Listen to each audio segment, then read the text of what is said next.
Good. We're good? All right, I'm going to call the meeting, public meeting back to order. Previously, we called the meeting to order at 5 p.m. and we went into executive session to consider all of the minutes that you see listed on the agenda. The board voted to release all of those minutes, subject to some minor redactions based on personnel issues. With that, I would like you to join me with the Pledge of Allegiance. I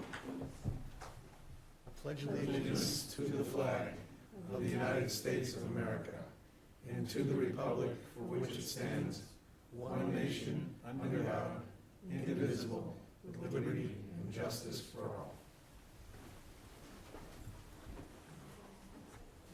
All right, we're going to move on to staff comments and announcements. I'm going to recognize Mr. Parkarski. Thank you, Mr. Chair. Appreciate the opportunity. I'm going to break one of my golden rules, something I don't often do and prefer not to break, but every once in a while it's called for. The rule I'm going to break is my rule on responding to or commenting on aggrandizing that is either in print, on social media, or over the airwaves. Aggrandizing that is created by individuals, often with little or no knowledge of the facts. I'm sure most of us have read or heard about the situation in Middleborough, the town in which Mr. McGrail last worked. I'm in no way going to attempt to litigate the ongoing situation in Middleborough, nor am I here to defend Mr. McGrail. I believe his record speaks for itself and not in need of a defense. However, I'm going to talk about our town administrator, the process we use to select our town administrator, and what I believe we can expect from our town administrator. This board utilized a highly regarded search consultant to seek out and bring forward qualified candidates for this role. Additionally, this board utilizes services of five highly respected and qualified Harwich residents to analyze and interview the candidates and to bring forward 3 or 4 finalists for our review. The members of this board, my colleagues and I, spent countless hours researching the individuals, talking to others about the individuals, and finally, we spent an exhaustive day interviewing each of the finalists. After several hours, over a period of days of independent thought and reflection, after doing our due diligence and homework, this board, on the first vote, made a unanimous decision to offer the position to Jay McGrail. I will also note that during this process, each member of the board received numerous emails, mostly from Middleborough residents, praising Mr. McGrail, what he did for their community. Perhaps that's one of them now. The truth is, they did not want to see him leave. Folks, when you can add the likes of Jay McGrail to your starting leadership rotation and join the veteran staff of Dave LeBlanc, Kevin Considine, and our most recent free agent acquisition, Jen Mintz, I dare say we have the best starting rotation on the Cape, if not the Commonwealth. A rotation that I would put up against any team, anywhere. Since joining us, even prior to joining us, Jay jumped in with both feet. He's been everywhere.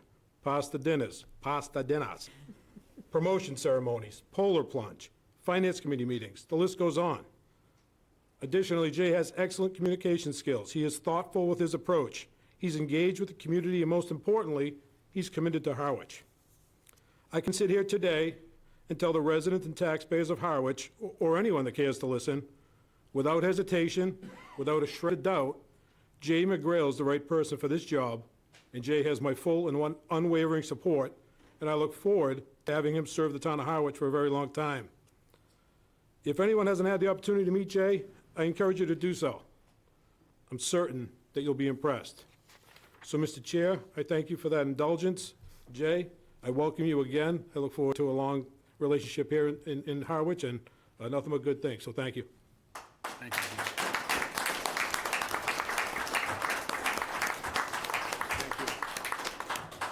Thanks, Pete. And I dare say that it's not a stretch to say that the entire board totally agrees with everything that you wrote. So thank you for saying that. Further staff comments and announcements? Carolyn. We could talk about pasta dinner. It's pasta dinner time. Which I'll be there. Thank you. Carolyn Carey, Community Center Director, and I would just like to bring up a few of our programs because they're coming up so quickly. We are almost in April.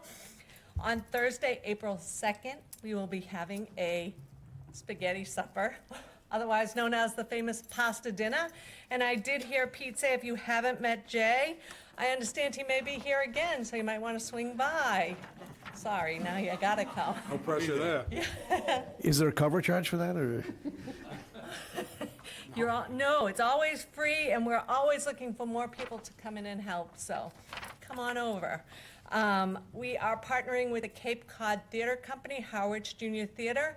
They are putting on the production of The Never Ending Story. That starts April 3rd through the 26th. Check out our webpage for more information on that.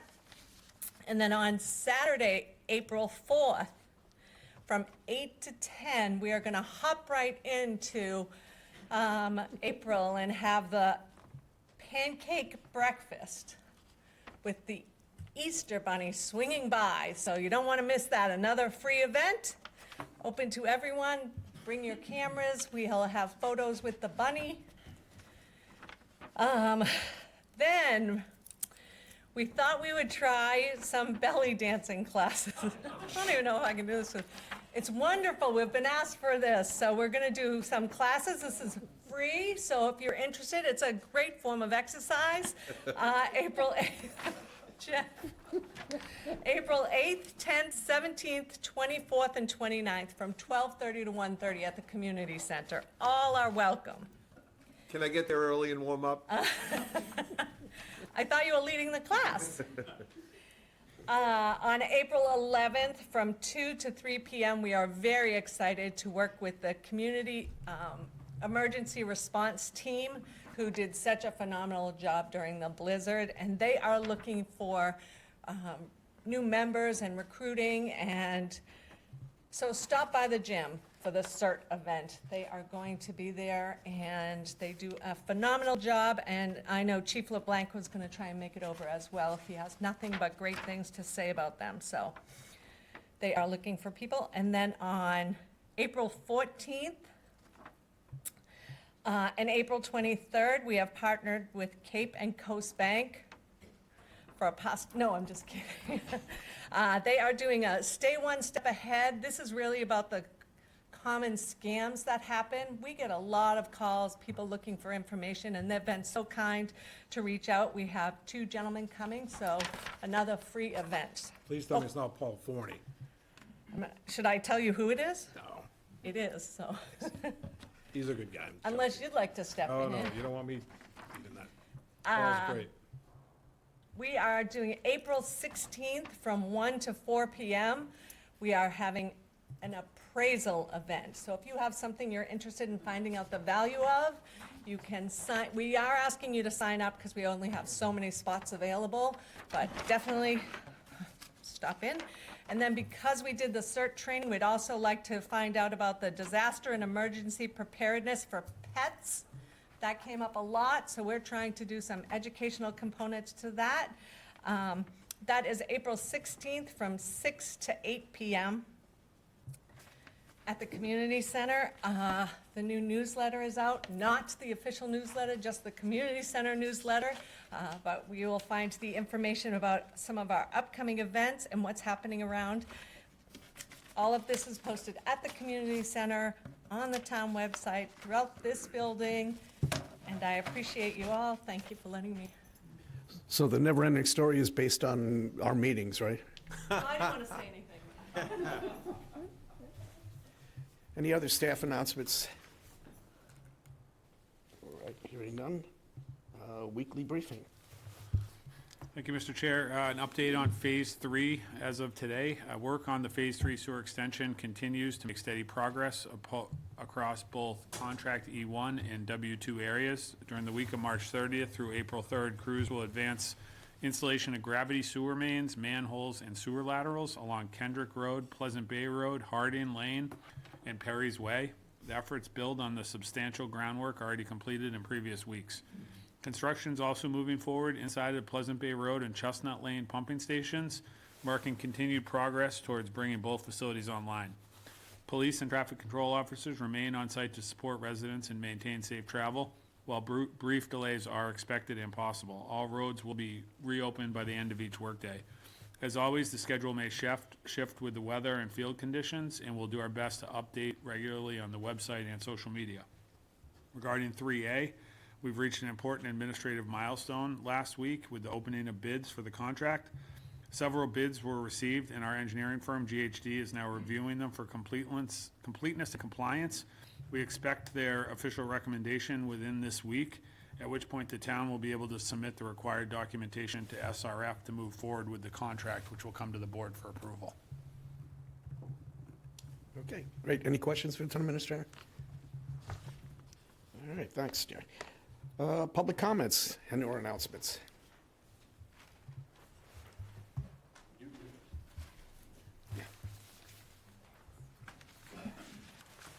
Good evening. Sally Urbano. You know, when I come before you, I have to read my papers. But I've done it in two parts. The first part I wrote for you a week ago. Second part is going to, the part I'm going to give you first, speaks to intent. And I think that's very important. It speaks to why am I here and how did we get here? Because I don't want to be here and I'm nervous. But anyway, like so many other people this year, I attended various building projects before the regulatory boards. Driven by a desire to help create a Harwich we envision, people showed up, sometimes over weeks, to voice their ideas and concerns. However, one extraordinary difference must be highlighted. They showed up with research in hand to support whatever idea they were speaking on before those boards. It's probably most visible to you if you watch the POV4. Maybe it was wastewater, maybe it was wetlands. That means research is gathered, it's analyzed, and then it's implied. And that is time-consuming. It was very inspiring to me. In the end, it made little difference. And that was soul-crunching. The people have no voice because there's no power attached to it. This is not to say the regulatory boards did anything wrong. Only that painfully the process is out of balance. And it's skewed especially for 40B. And so as the legislative branch of town meeting, we started creating petitions. You will have many to choose from. It's like a box of chocolates, right? You may hate them or you may love them, but we vote on it and then it's done. However, no matter how you vote, your petitioners have given of their time, months, to bring forth ideas on ways they think might make Harwich better. So I ask you to please respect them for their work, even if you disagree with the petition. Because going forward, if town meeting doesn't have at least one citizen petition, then we are not doing our jobs. That sets you up for intent. Now, second part.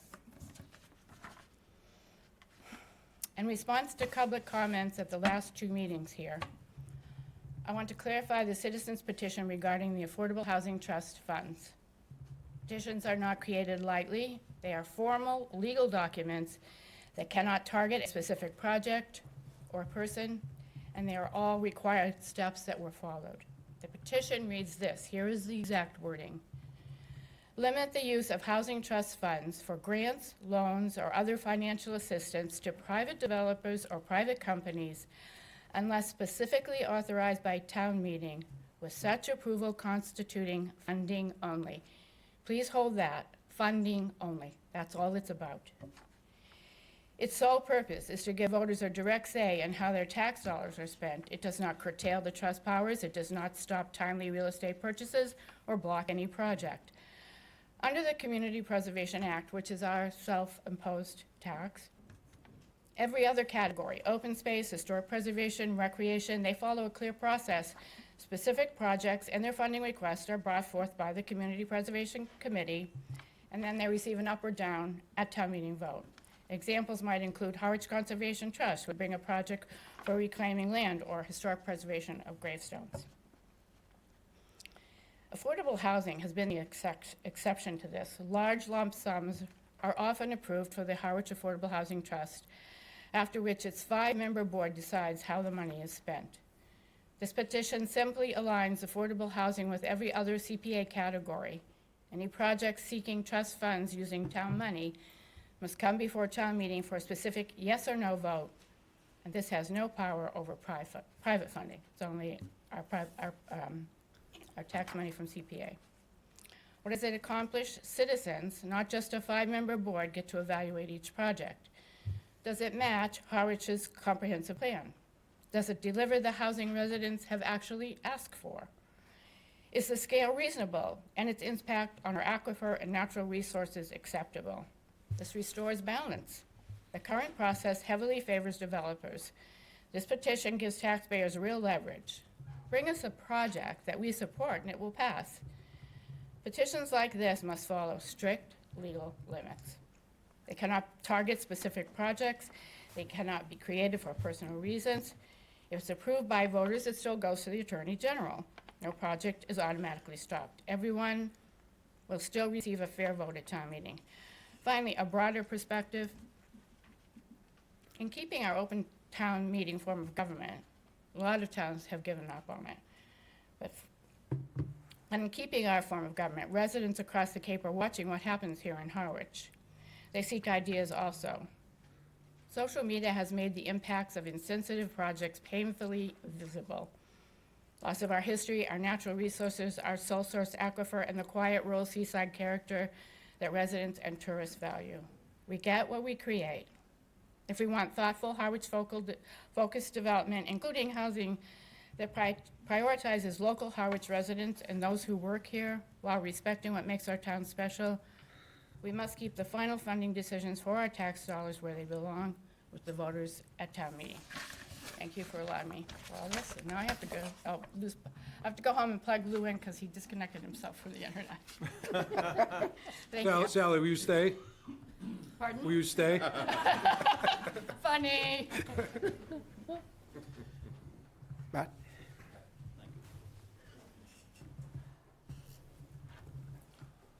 Mr. Chair, members of the board, town administrator. I have a couple of things tonight that I'm here for. This, however, this comment at the public session was not planned and not one of them. However, I was listening to the Board of Health last week while they were interviewing Patrick Otten's posture regarding petitions that would focus on safety in the town. And after listening to that, I left the page on, and the next agenda item was a woman. You may be aware of this, you may not. Was a woman before the Board of Health who had her house condemned, summarily condemned. She had to vacate per the request of the chairman of the Board of Health and with a statement from the fire department. I did a little research and discovered in Massachusetts generally the pro forma would be give the occupant, the resident, a list of requirements to meet the town's safety code. If they don't meet those requirements, then condemn the property. However, that wasn't done. We had a couple of young Turks in there with this elderly woman who clearly has problems, and I don't know her name, frankly. I don't know anything about her other than the fact that I totally resent the fact the town made a woman homeless without giving her a chance to correct the problems that the different town boards saw on the property. Now, the reason I'm concerned about this is that the fire department, the Board of Health, whomever, could run around the town and find lots of people not meeting the current standard. I don't think that's what we want. I think what we want, and presumably, if you're going to be consistent, tell them to vacate. This is not right. We're better than this. Certainly, if she is in any kind of hazard existence, that needs to be dealt with. She needs a list of things to correct. This is not a woman who's indigent. She sits on a big property on Route 28. I'm sure it's worth loads of money.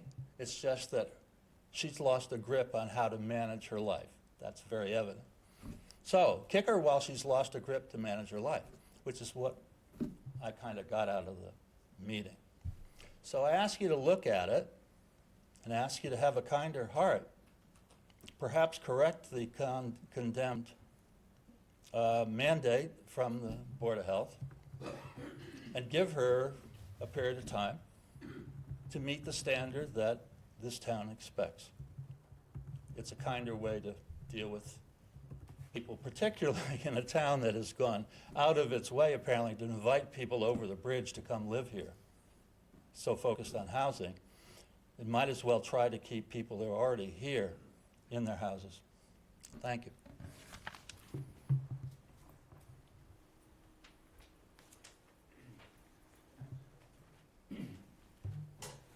Hi, my name's Jim Hudson. I live at Ridgeport Drive. I just want to make this brief. I'd appreciate if you would pass along to the town administrator a suggestion that I have for you, which is at the Harwich Port Recycling Center, or the dump, where you put your brush down. It's a mud field right now, and my suggestion is that we pave it. Okay? So when you go to take the brush out of your car, you don't end up in a couple inches of mud. Thank you. Thank you. We see you, don't worry. You're welcome to go next. Good evening, Select Board. Hi, Patrick Ott in East Harwich. I wish to speak to the significant importance of citizens' petitions. Citizen petitions broaden the perspective of this just 5 members of a Select Board. It broadens the perspective to over 12,000 residents of Harwich, where issues addressing addressing fundamental issues of the town that the Select Board may not have the attention span to address. Citizen petitions are very important. It's another perspective, it's another viewpoint that you may not have the capacity to deal with. So please respect citizen petitions. Thank you. You're on.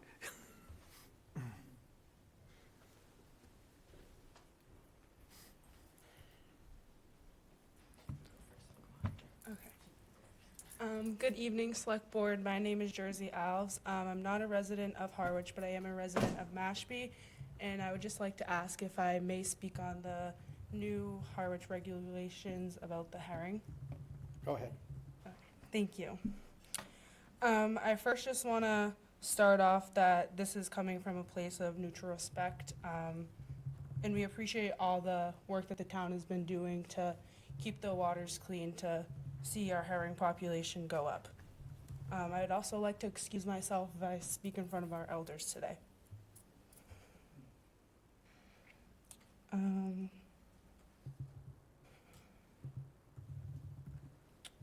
So I'm a member of the Mashpee Wampanoag Youth Native Environmental Ambassadors, and we have created rights of nature legislation to protect our natural relatives, the herring. These new regulations are very disheartening, knowing that the Mashpee Wampanoag tribe has not been consulted with when it falls within our ancestral homelands. Allowing 150 permits to be issued with 20 catches per harvested day is an excessive amount that no tribal member has ever taken at a time. Herring, like all our other relatives, have never lost the Creator's instructions, so they will continue to go in the environments they can survive in. If you open the gates to allow this, it will detriment the safe environment.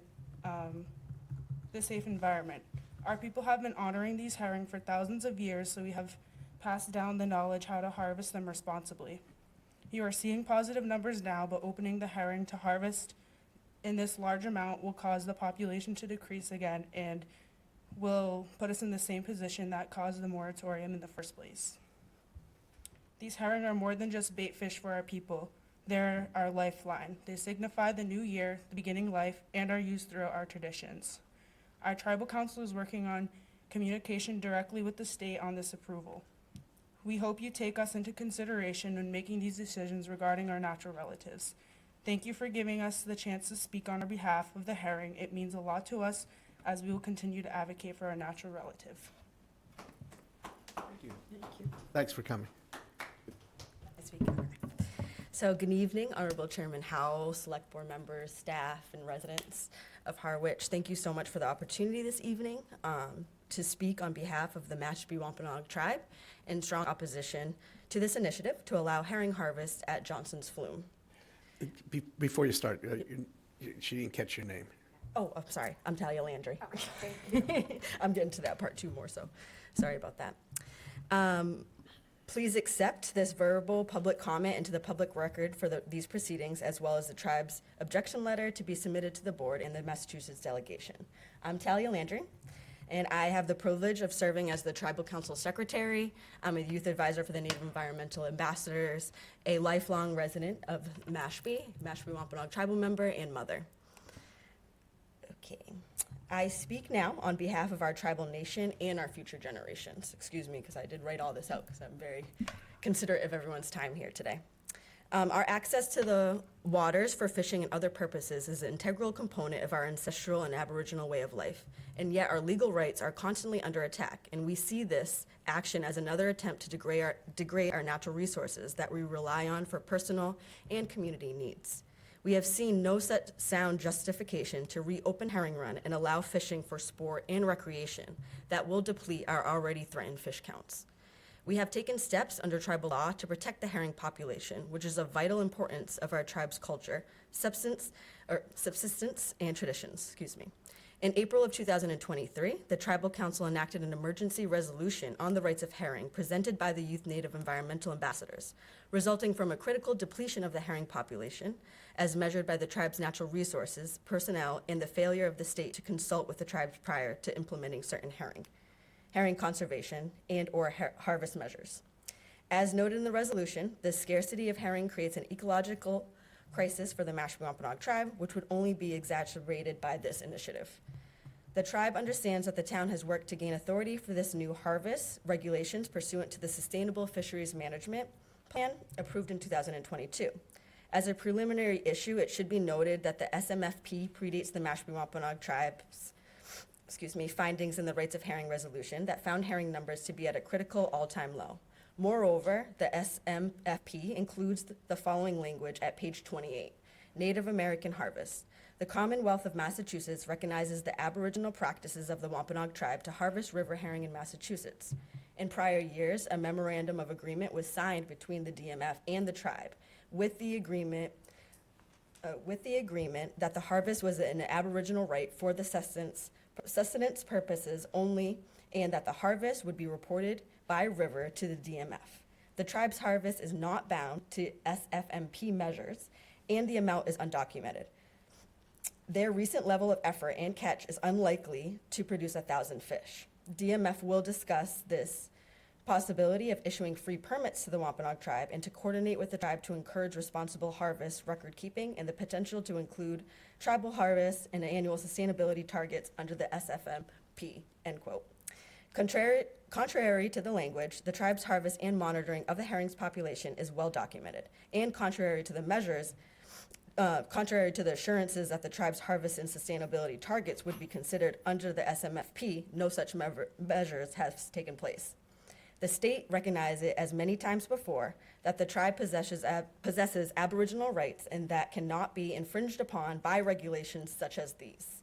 But the state's actions in continuing to support these regulations and herring permits is not consistent with its recognition of the tribe's Aboriginal fishing rights. Furthermore, under the principles of the federal Indian law, as mandated by the U.S. Supreme Court, state and local regulations cannot infringe on the Aboriginal rights of Indians and Indian tribes specific to Indian fishing rights. That rule has been interpreted to mean that the Indian tribes have the right to harvest a fair share of fish that passes through their tribal lands. As such, state and local regulations that threaten a significant decrease in harvestable fish passing through the tribe's reservation and traditional homelands cannot stand. We see this as an opportunity to share our traditional environmental knowledge with you and discuss ways to protect our natural resources instead of opening the floodgates to what may be irreparable and irreversible. harm to the herring population, on which the tribe relies for subsistence, cultural, and traditional purposes. Thank you so much for opening the door and allowing us this time. Tribal Council will be following up with more communication on this topic. Thank you so much. Thanks. Any other public comment? All right. Moving along to the consent agenda. Mr. Chair, I move we approve the Select Board meeting minutes from April 24th, 2024, March 16th, 2024, 26, and March 23rd, 2026. Second. Moving second to approve the minutes as stated. Any further discussion? Hearing none, all in favor? Aye. Any opposed? It's unanimous. Mr. Chair, I move we approve the appointment of Christopher Arrigo to Special Police Officer as recommended by the Police Chief, effective April 1st, 2026. Second. It's moving seconded to approve the appointment of Christopher Arrigo. Chief, you want to mention anything?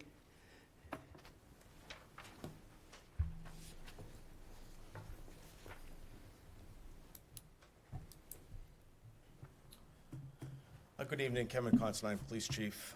Just asked for your appointment of Christopher tonight. What led to this was we lost Charlie McCaffrey to the Town Dennis Police Department.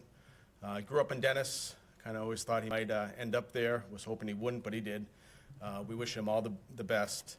At that time, Chris reached out to me. He has been working as a civilian criminal investigation officer for the Department of Army in New York. Still has a house in Harwich. He moved out to New York thinking he wanted to change, and due to family reasons, he called me and asked if I had an opening and wishes to come back. So Chris spent about 4 or 5 years with us prior. This is a unique situation, as I put in my memo, with the new post and police training guidelines. A officer that comes back to a department has to complete every year of missed in-service training before he's eligible to be hired full-time. By hiring him as a special officer, that will enable me to get his training done in hopefully about a month or so. And hopefully, when that happens, I'll be before you asking for appointment to full-time officer. So we're thrilled that Chris wants to come back, and that's odd. We don't see that much, and we were the only call that he made. So we thank Chris for that and welcome him back most definitely. Thanks, Chief. So the motion is to approve it upon the recommendation of the chief. Any further discussion? Just real briefly, did you tell us, what was that window between when he starts and when he becomes an official sworn officer?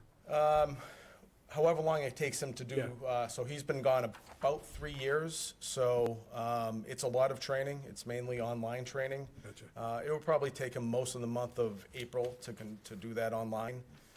The good news is that if you are out of state for 5 years or under, and you come back as a police officer, you do not need to do the full-time academy, so that's going to save a ton of money there. Good, excellent, thank you. Okay, any further discussion? Hearing none, all in favor? Aye. Any opposed? It's unanimous. Thank you. Thanks, Chief. Mr. Chair, I move we vote to approve the following committee appointments as recommended by the Interview Committee. Number 1, Diane D. Gennaro, Brooks Academy Museum Commission, full member, term to expire June 30th, 2027. Number 2, Donna Hebert, Cultural Council, full member, term to expire June 30th, 2028. And 3, Kyle McDonald, Brooks Academy Museum Commission, full member, term to expire June 30th, 2027. And Historic District and Historical Commission, full member, term to expire June 30th, 2027. Second. It's been moved to approve the appointments as read. Any further discussion? Hearing none, all in favor? Aye. Any opposed? It's unanimous. All right, so moving on to the draft annual town meeting warrant. Mr. Chair. Bear with me for a moment.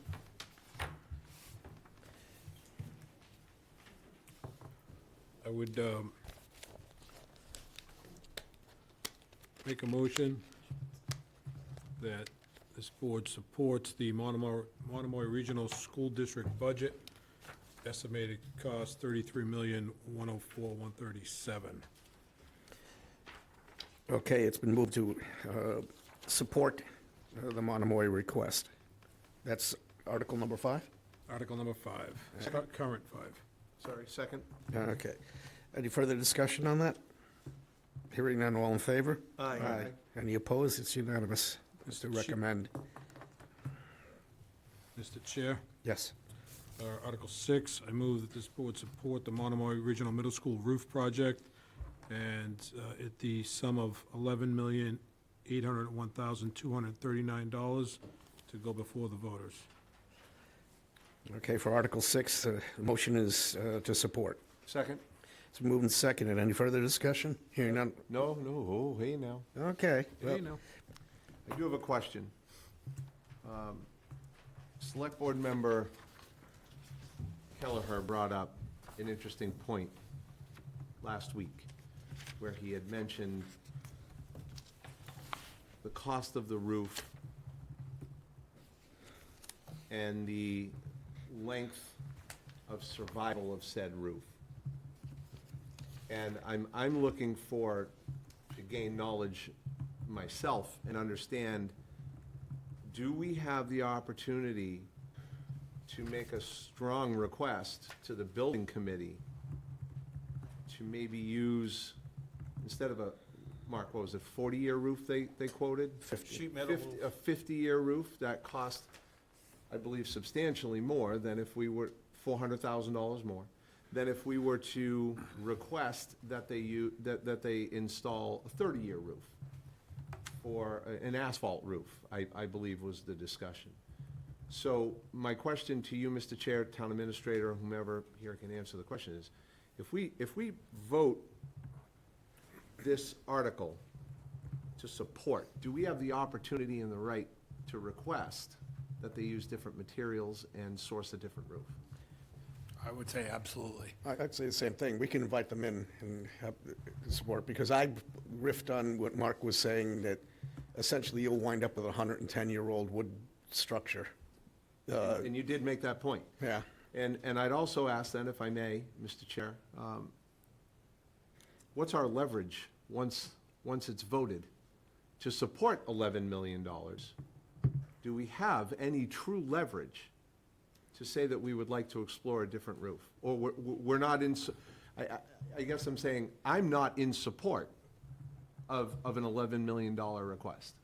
I'd like to have it rebid. I know that it's probably late to do that. I don't think it's too late, Mr. Chair, if I may. Sure. So the conversations I had with administration is that I believe they would listen to the conversation, that they have not made the decision yet. That was what, I mean, whether that, you know, what they're saying to me is that the decision has not been made yet, and that they're still looking back and forth at the positives and negatives of both the metal roof and the shingle roof, and that they haven't landed on where they feel the best long-term value is. So I feel that they would listen. I understand the leverage point. I can't answer that, honestly. Understood. I understand the leverage point, but I do feel like after that conversation that they would value input from the town of Harwich on how we feel about that.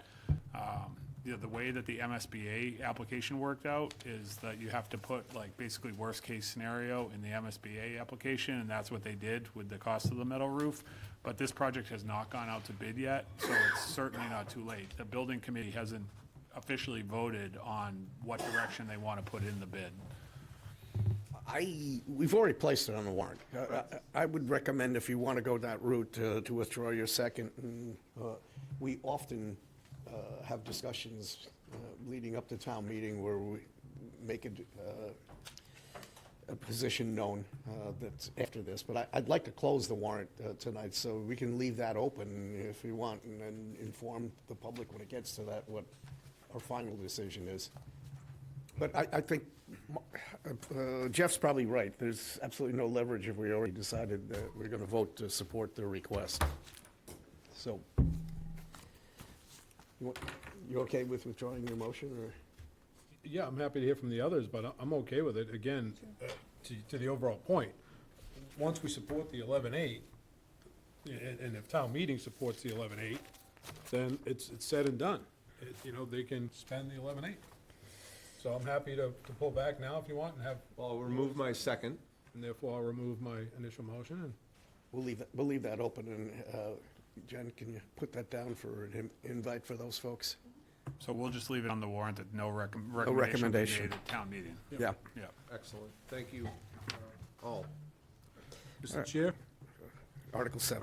Article 7, Monomoy Studio PEG access funds to see if, in the amount of $47,139. Second. Moved and seconded to support Article 7.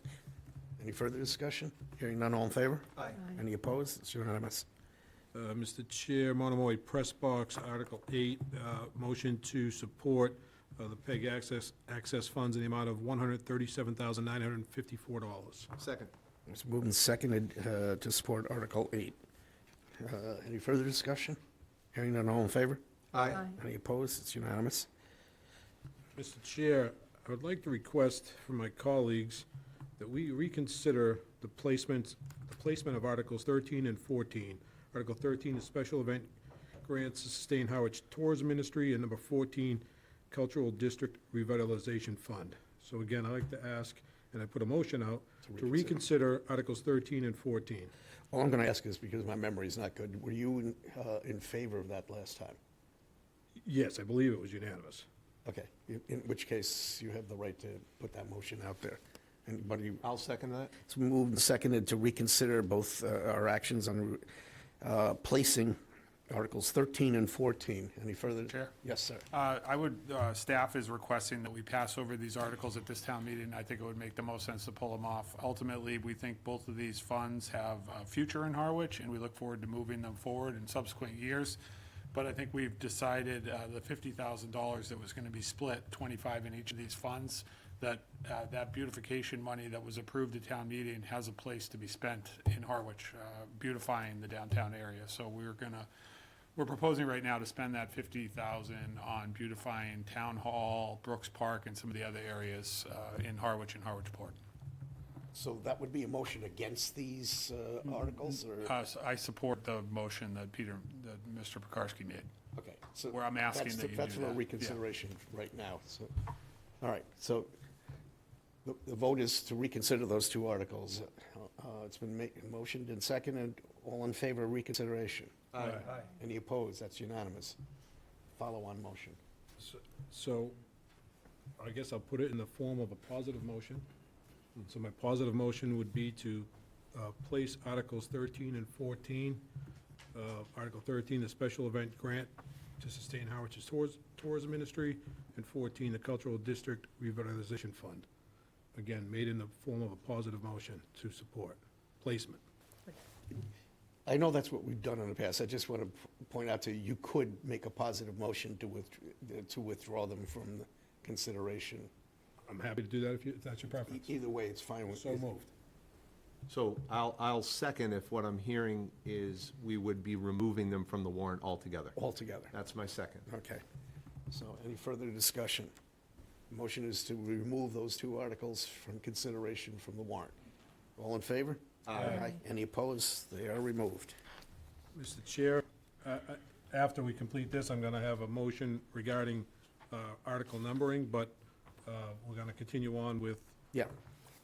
this exercise right now, which is Article 28, a motion to support petition article regulation of incentives for 40B projects that was put in by petitioner Trembecki Guy. Second? Okay, it's been moved and seconded for Article 28 to support. Any further discussion? Is Mr. Trembicki Guy here to discuss his petition? No, I believe he sent an email to us, correct? Okay, just making sure he's not online or anywhere in here. So, yep, my second stands. Okay. Okay, so it's to support Article 28. All in favor? Any opposed? Aye. So it does not receive our support. 0-5. Mr. Chair. Motion to support petition article regulation of leaf blowers, again submitted by Mr. Trebecki Guy. Second. It's moved and seconded to support the Article 47 leaf blowers. Any further discussion? Hearing none, all in favor? Aye. Any opposed? Aye. Aye. So it's 1-4. Mr. Chair, Article 52, I put forward a motion to approve petition article Harwich Housing Trust Resident Focus Programs, Expanded Authority and Defined Funding Sources. And that petition article is from Mr. Urbano. Second. It's the current 52 before we reorder everything. Okay, the motion is to support Article 52. Any further discussion? Hearing none, all in favor? Aye. Any opposed? Aye. Aye. It's 2-3. Mr. Urbano is online. I don't know if you wanted to say anything beforehand. Might have tipped our hand. Yeah, yeah, okay. Mr. What, Chair. just to be, Go ahead. since we're doing this, and it's a petition article, recognition, not only what Sally had said, but what other people have said. This isn't 5 people deciding for everybody what's going to happen and what's not going to happen. That we support this or don't support this is reported to town meeting, but ultimately it's the town meeting that makes the decision. And they will have ample opportunity, I believe 15 minutes worth, to make their pitch at town meeting, and if they get support of that, it's irrelevant what we said. But I want to clear the air with that, because it in no way impedes on anybody's right to move forward with the rationale for their petition article, or to convince town meeting that regardless of what we said, that they support it. So I think that needs to be out there. It is not 5 people deciding for them. Well, and honestly, I'm not sure where the narrative of we're not supportive of petition articles in the sense of being brought forward came from. But I've seen it out there, so I felt like it's important for everybody to understand that. Yep. We are not sitting in judgment of all this, so that if we say no, it doesn't happen. All right. Mr. Chair, motion for this board to support amending zoning bylaw 325-14T, accessory dwelling unit. Second. It's moved and seconded. We do have representation here from the ZBA and the planning board. Does somebody want to speak to the article? Speak to that as well. Go ahead. You speak first. Christine Clinton, Director of Planning and Community Development. Thank you for your time. For the protected use accessory dwelling unit, this is really to revise the town's existing accessory dwelling unit bylaw to be consistent with the state's Affordable Homes Act, as well as Chapter 40A, Section 3 of the state zoning bylaw. And so this will replace entirely the town's current accessory dwelling unit bylaw, sections 325, 14T. And if you have any questions, I'm happy to answer any questions. As you know, the town has already allowed accessory dwelling units as of right through our zoning bylaw. So this will modify parts of that in keeping with the state's initiative. Yeah, just to add to that, the state's requirements came after our zoning bylaw. Correct. So they weren't in alignment with each other. Yes, and the town of Harwich had, I have to say, has had a great track record with supporting the accessory dwelling units, and was proactive, very proactive, ahead of, well ahead of the state's initiative. Further questions?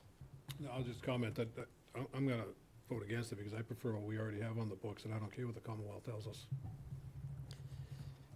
I hear from them that they don't care what you say. I know that factually. Yeah, this opens up now an interesting discussion. Thank you for being here, Christine. I do have a question on gross floor area. So if a homeowner has a home that's 900 square feet to 1,000 square feet, if I'm reading this correctly, they would be able to build an ADU that's no greater than half of their current footprint? That was part of the state's language, and we also added further language to clarify that the accessory dwelling unit cannot exceed 1,000 square feet, because we've already allowed that by right.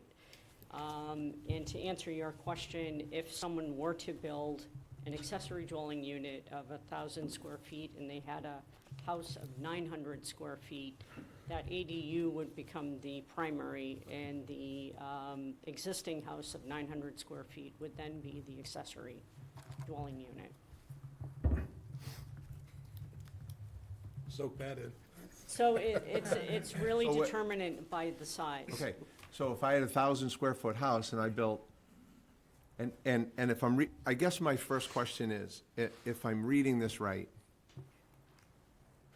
is there a limit to the size of an ADU a homeowner can build based on their square footage? Existing square footage. So if I have a 1,000-square-foot house, I'm reading this and it's saying that I can't build anything over 500 square feet. Is that true? No. We've allowed this in the dimensions to allow up to 1,000 square feet to honor what the town had previously approved. So, I hate to, And the language is a little bit confusing. We did add half of the gross floor area of the home to keep consistent with the state's language, but we did want to provide the opportunity and uphold what the town had already previously approved. and I'm happy, I'm sorry to interrupt, I'm happy with the 1,000 square feet. That makes perfectly good sense to me, but as this reads, which I can't support, is not larger in gross floor area than 1/2 the gross floor area of the principal dwelling unit, or up to 1,000 square feet.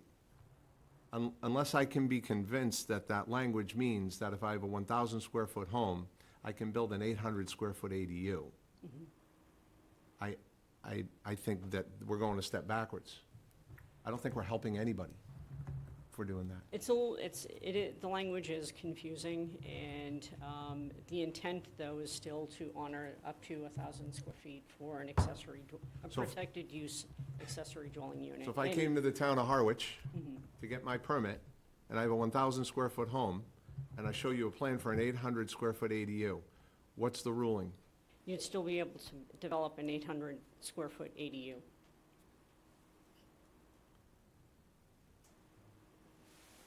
Anybody else want to jump in while I give that a little thought?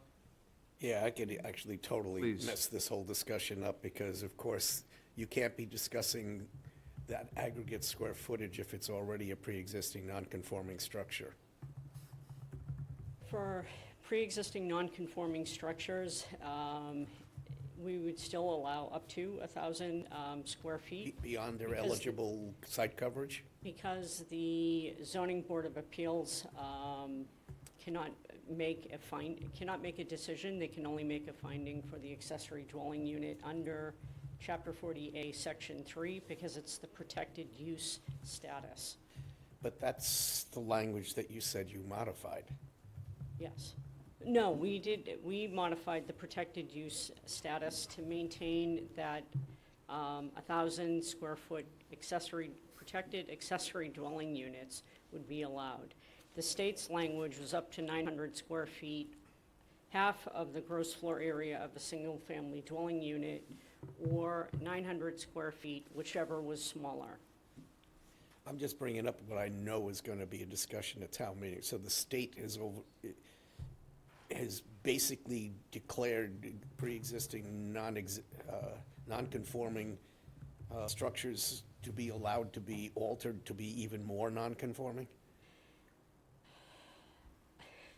They've allowed, under the protected use status, that would be, But that, Yes. in English, they become Yes. even more non-conforming than they started. Okay. it's not perfect. I think the state's intentions was to promote protected use accessory dwelling units, and there have been some challenges that we've learned along the way in terms of the language, in terms of achieving the intent. They didn't do it as well as we did. I would say, correct. It's just Yes. concerning that the state seems to be getting more and more into the local zoning business. Mr. Chair, if I could ask one more? Sure. Correct me if I'm wrong, Christine, but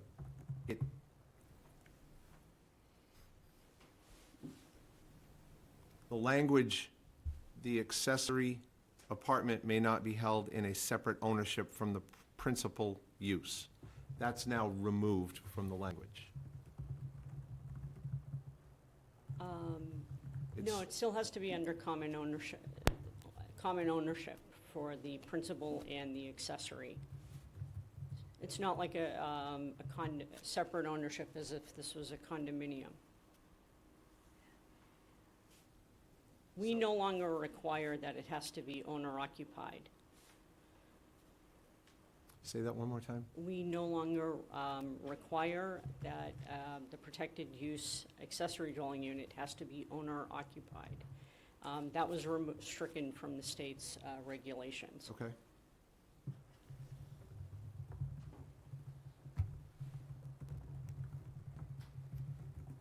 Thank Jeff, you, did Mr. I answer that correct? Yes. I don't see the corrected language in the new language. I see the removal of that language, which I don't see any language in here that replaces that with anything concrete, Okay. I guess is my point. And I'm not saying that's your fault. I'm just asking because you probably know the document better than I. I've read it multiple times. But I just don't see, I don't know.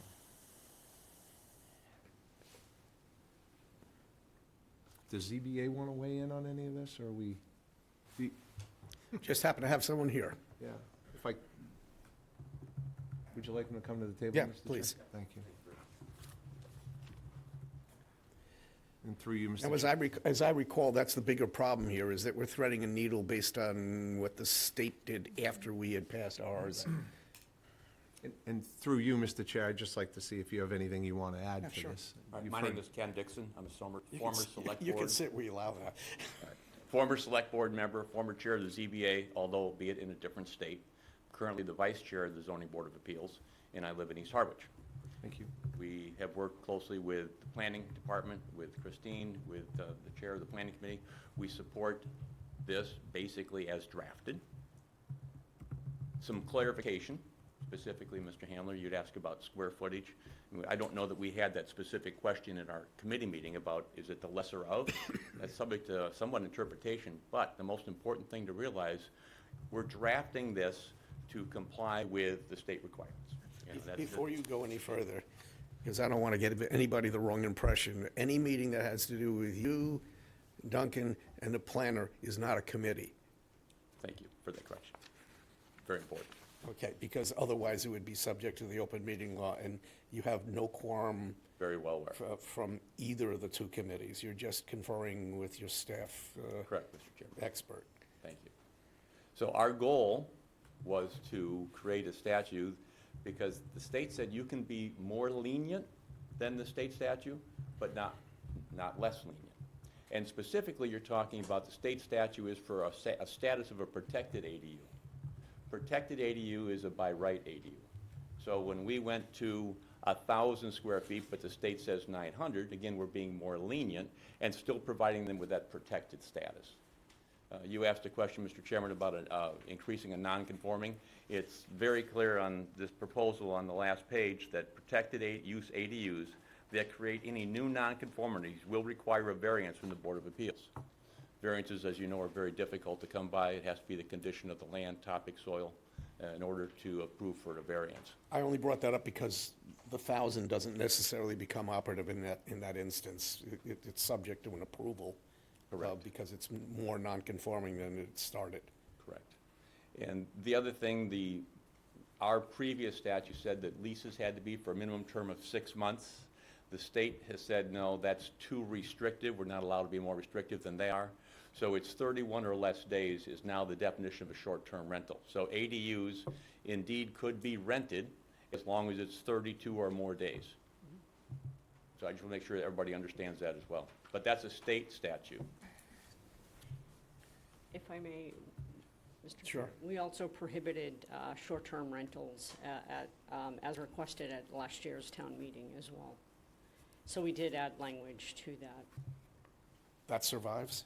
That was 32 within days. this, yes. The definition of the state short-term rental is 32 days. 31 days less, yes, or less. Correct. Well, I appreciate your clearing it up for me. The one thing I'm still not clear on, Mr. Handler's, candidly, the lesser of the square footage. Yeah. My understanding was if you have a 1,000 square foot home, you're limited to, excuse me, limited to a 500 square foot ADU. So, but I'm not going to dispute if planning has something else, but that wasn't my understanding of it. So as I sit here today, completely not in support of this, because I know of plenty of 1,000 square foot homes and 1,100 and 1,200 square foot homes. I see no reason, I don't think it supports them in building an ADU of 550 square feet to 600 square feet. If I may be clear. Yes. We may allow it based on what Christine just said, but it no longer falls under the protected ADU. That I understand, but the operative word that I'm having trouble with is may allow it. And for me, it's more important that it shall be.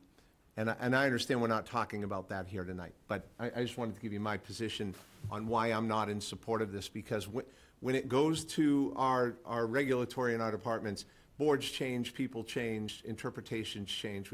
We've seen that quite a bit over the last year. So I'm not interested in having a board interpret something. I'd like the language to be in there that says, you can build an ADU up to 1,000 square feet, or 800 to 1,000 square feet. So, thank you, I yield. No, and I get that, regardless of anybody's position up here. Other than lane coverage and all the other things that you're bringing up. Just so you can fully understand what's going on with this one particularly was subject to an awful lot of discussion and legal input compared to the others. So Thank you, yeah. that's how it wound up becoming what it is. The state got involved, our lawyer got involved, and you can either like it or not, but this was the outcome. I take no position on that. There were a lot more red lines than there were black print. Go Bob ahead. Nickerson, I'm totally confused, but I got asked one question. Did I hear this correctly, that if I own a 1,000 square foot house and then I put up a 1,000 square foot ADU, I can move out of the house and rent both properties? Is that a no? Be in common ownership. Did you say no? Good, okay. I don't, because I'm worried about you can do that, all of a sudden we got somebody buying these houses and then become rentals, and we're losing our people's ability to buy a house. That's all I was worried about. Thank you. If I may pile on to that one, Mr. Chair, Sure. just for clarification from Christine. You had mentioned earlier that if someone had a 1,000, or a 900 square foot house and they built a 1,000 square foot ADU, that they would then be able to go and live in the ADU as a principal residence. Correct. I don't understand that. Because for principal resident, primary structures, the town doesn't restrict short-term rentals. We allow short-term rentals. The accessory dwelling unit, we are prohibiting short-term rentals in this language as requested by town meeting from last year. Okay. And I did want to clarify, if someone has a 1,000 square foot house, the accessory dwelling unit would still need to be slightly smaller than that house to be accessory. They can't be of equal size, otherwise that would be a two-family. Or greater size, which is, I think, where you were going with that, is then they could move from one house to the new ADU. Yes.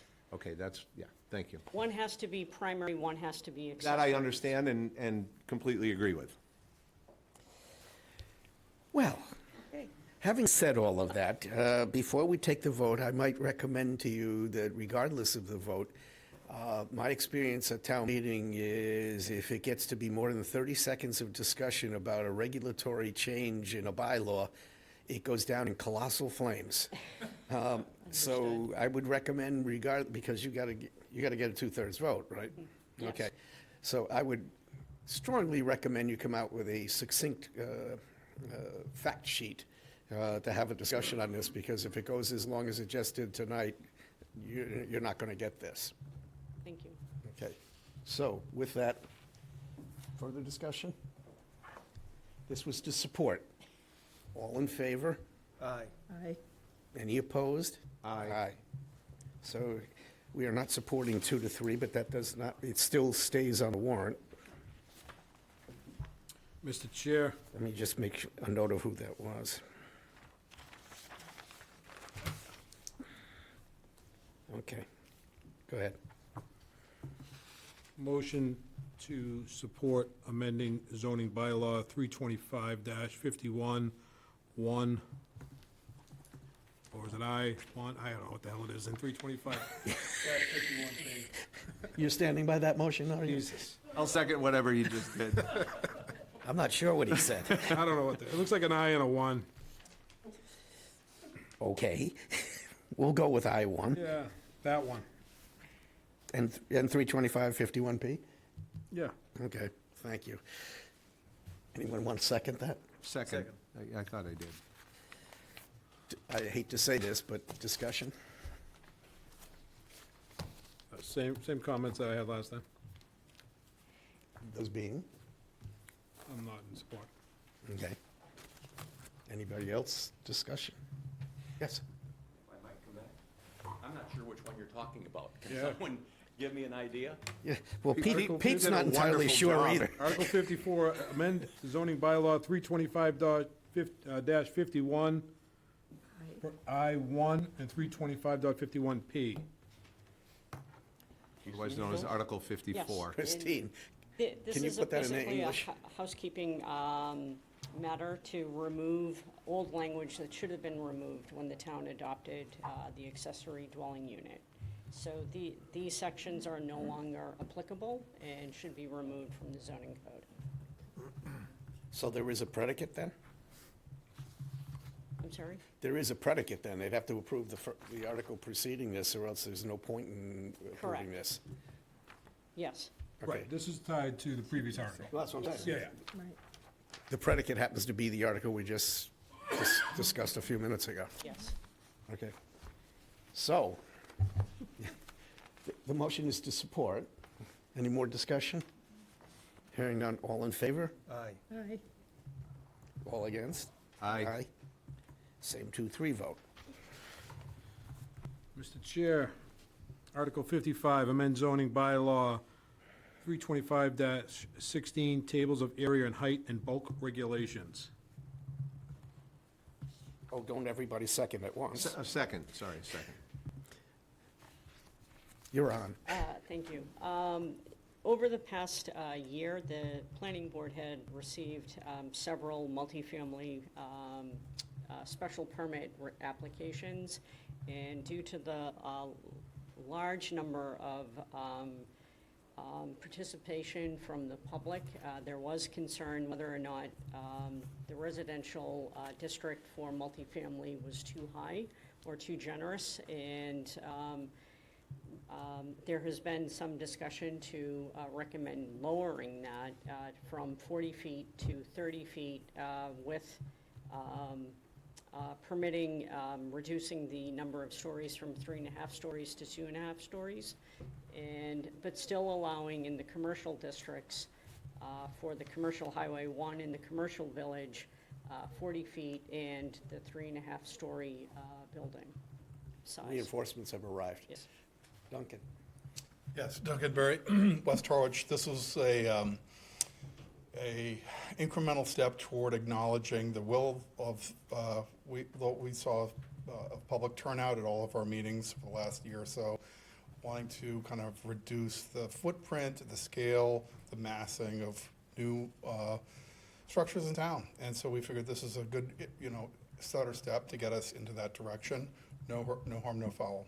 So I'm 100% behind So it. it's to pull back the height. Go from 40 feet, which is hard to just say it's a number, but if you go and stand next to a 40-foot pole and say that's going to be an occupied up to that ridge line, we don't have anything like that in our residential areas right now. 30 feet is the max, 2.5 stories. And let's just keep it that way for the time being and see how we work it out. We've got other things, other irons in the fire. This might be a nice way to go. Thank you.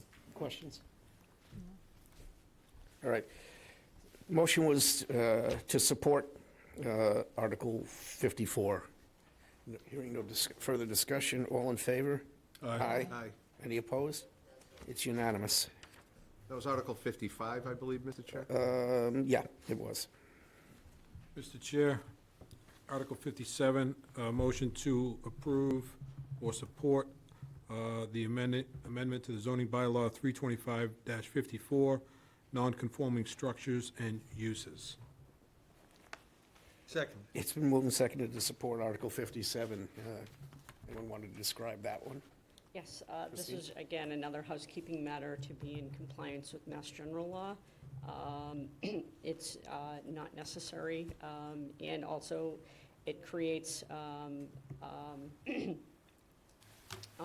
harder, it makes things more complicated for homeowners, so this will streamline the process instead of having to go to the Zoning Board of Appeals. Questions? The motion was to support Article 57. Hearing no further discussion, all in favor? Aye. Any opposed? It's unanimous. Mr. Chair, motion for this board to support the amendment to General Bylaw 325-20, stories for human use or occupation. Second. Moved and seconded to support Article 58. Again, this was another housekeeping matter to really streamline some of our regulatory processes. Previously, homeowners who would like to add a second floor to their homes would have to go to the Zoning Board of Appeals, and eliminating this section would help homeowners no longer have to come to town to get a variance or to get a permit from the Zoning Board of Appeals. So that would be consistent with the 30 feet of height Correct. up to. Well, it'll be consistent with the 2.5, Stories. 30 feet and 2.5 stories. Yeah. Yes. If I could weigh in from the zoning board of appeals position, this also is when someone wants to finish their lower level in their basement. Today, you cannot do that because this statute talks about having only 2 floors of habitable space. So if you want to put a rec room or if you want to put a bedroom downstairs, right now today you have to come to the zoning board of appeals. Well, it doesn't have any effect whatsoever, the borders, the setback, all the things that we normally deal with. And in the 10-year history of my chairman, we have never not approved one with a double negative. I apologize for that. But it's just common sense. Why? They still have to conform to all the health code. They still have to have a Title V if they had a bedroom. They have to have ingress and egress. But why we would prohibit someone from finishing their basement or require them to go through the legal aspect, the ZBA made no sense. So we fully support the change. And I hate to debunk anybody's belief structure, but having been a former census worker, you have no idea of how many people have already done that without your approval. I take no position on that, Mr. Chairman. Okay. Well, so we'll call this amnesty for them. So Article 58, the motion is to support. Any further discussion? Hearing none, all in favor? Aye. Any opposed? It's unanimous. I think that does it for you folks. Yeah, and thanks again. Sorry we kicked it to this week from last, but I think it was a We better did wanna conversation. have the at discussion. 7 No, no, o'clock and 9:30. Absolutely. No thank you. apologies. And but thank you all for your 7:30 is input. better than 9:30. Good job, Chris. Thank you, Ken. Appreciate it. Thank you. Thank you. Mr. Chair, Yes, sir. Article 60, motion to support the annual department revolving funds authorization. Second. Moved and seconded to support Article 60, and I think you all know where I'm coming from eventually, but Jay? Yeah, so lots of conversation around revolving funds over the last few months in my involvement with the town. Obviously, this has been ongoing for a number of years. Definitely some changes need to be made to how we manage revolving funds, no question about it. You know, I think as we get towards FY '28, you'll see dramatic changes regarding the limits of the revolving funds as we build things into the FY '28 budget that are more appropriately homed in the budget rather than in revolving funds. I can tell you Jen Mintz, she's sent the board an email along with the finance committee an email, has made substantial headway on that effort, but we ran into a wall that was timeline associated with FY '27. So the request tonight is to approve the spending limits that are being presented to you that we intend to take to town meeting, with the understanding that I can pretty much guarantee you they won't look like this as we get to FY '28. A lot of the costs that we have historically seen in revolving funds will be built into the department budgets in FY '28, and the limits will be lowered because of that, so that there'll be true cost associated with it. But that said, unless anybody has a different idea, not knowing the information and having to go to town meeting with something around limits, that's what we proposed for the time being, so we can wrap our head around how to change it. And for my vote, it's just going to be consistent for the last 8 years, and Understood. it'll give you motivation for next year. Understood. Any further discussion? Okay. I do have a question through Yeah, you sure. to the town administrator, and Jay, if you, might be hard for you to answer, but I noticed that FinCom is a 5-3 on this. Yep. Do you have any insight as to why 3 people voted no? I did watch part of the meeting where it looked like they all felt that the future, having Jen and you work through this, was acceptable. But now I see 3 no's. Yeah, and Do you have unfortunately, any- I wasn't there that night. You weren't? It was- Okay. It was That's, when I was between. that's another message statement that's going to be I- consistent with mine. I understand. When I just saw the 3 nays and understanding the relationship specifically with Peter Hughes and how we're working, I'm thinking it was kind of the Dawn approach. But Don's a verb now? yeah, Yeah. Okay. the Dawn Oh, approach. Peter, I wish you well. I saw Bob McCready was here. I don't know if he left. He's hiding in the Yeah. back, he doesn't want to talk. He probably doesn't want to.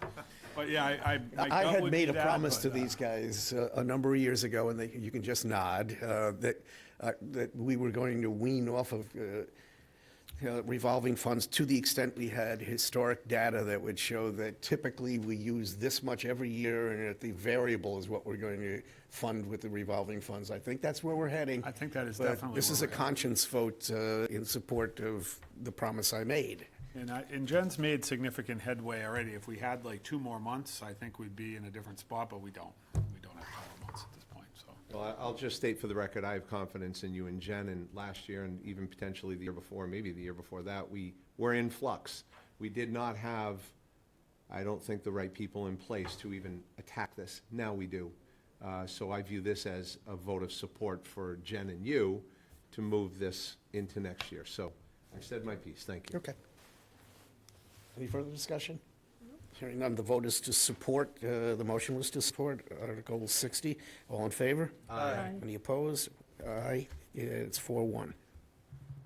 And, Mr. Chair, current Article 63, do we want to leave without a motion at this point? We want to not pay our bills?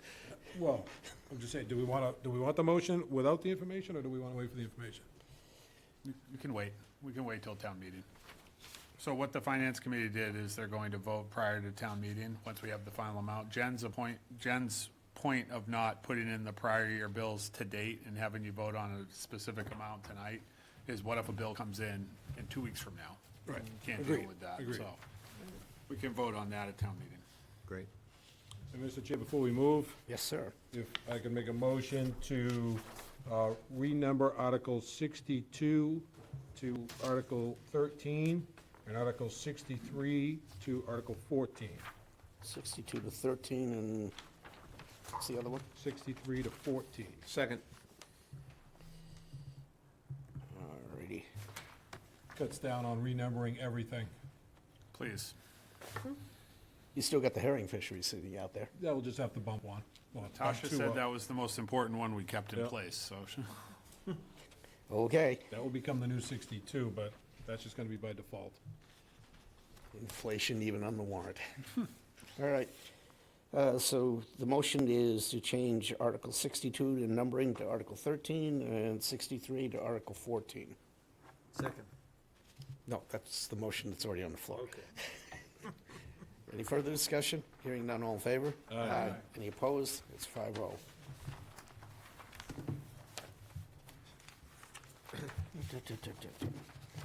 Anyone have any comments about the article numbering? I do not, other than what we just did. All right, so,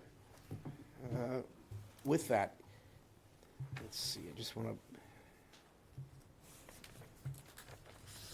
want to assure everybody, I mean, as Joyce brought this up,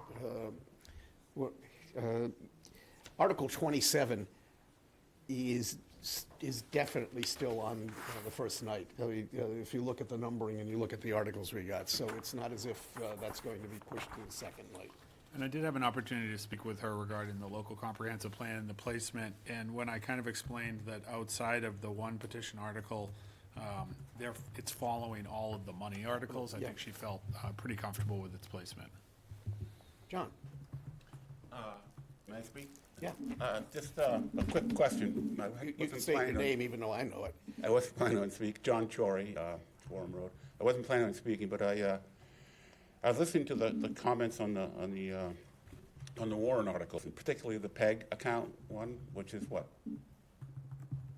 I know you don't like to use acronyms. What is it? Public educational government. Grant or something like that, yeah.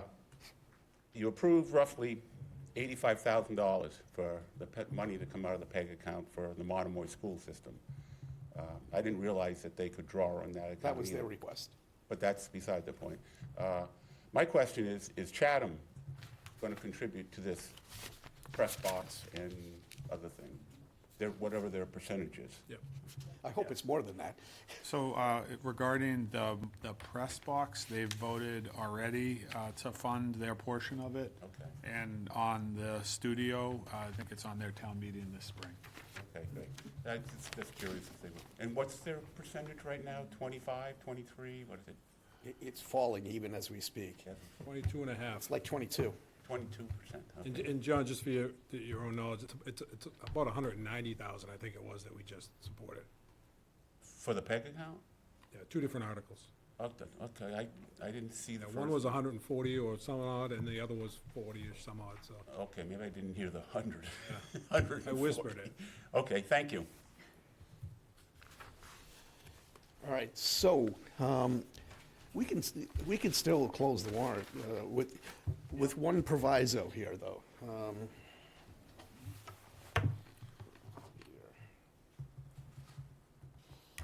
Article 52.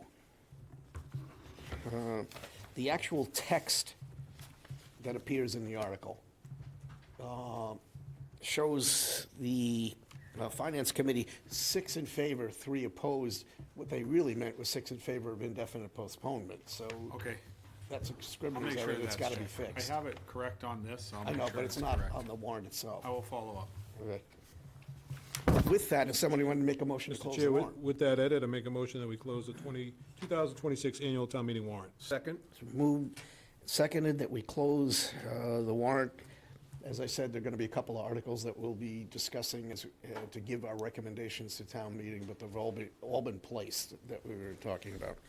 So, hearing no Mr. Chair, if I could make one comment Yes, before sir. we move on. I just want to take the opportunity to publicly thank Natasha Lyon for the work that she's done over the last 2 months to get to this point. You know, she rode a situation where she had a lack of an administrator in the office, no assistant town administrator, and she did an absolutely amazing job getting to this point. Really deserves to be publicly thanked for the work. Honestly, I don't think we'd be in this place tonight if it wasn't for Natasha. So thank you, Natasha, great work. And because of that, we're ready to take this vote. And not to steal any of the thunder for her, but Jen and she were just sitting there without a town administrator for. Knows how I feel. We're good. Jen knows how I feel. But I just want to Yeah, for sure. bring that up. For about a month, there was essentially no one. No one, in the yeah. town They administrator's both did an office. amazing job. This was Jen's baby, and she deserved to be brought up, to Natasha's baby, and she Freudian deserved slip. to be brought up during the comment before you take this vote. Agreed. Okay, yeah, and we all feel that way, so. Absolutely. Thanks to the office in general. Any further discussion? Hearing none to close the warrant. All in favor? Aye. Any opposed? Yay. We have a warrant. Mr. Chair, Yes, sir. motion to accept and close the 2026 annual town election warrant Second. as published in our agenda. It's moved and seconded to vote and close the town meeting, well, the election warrant, I'm sorry. Any further discussion? Hearing none, all in favor? Aye. Any opposed?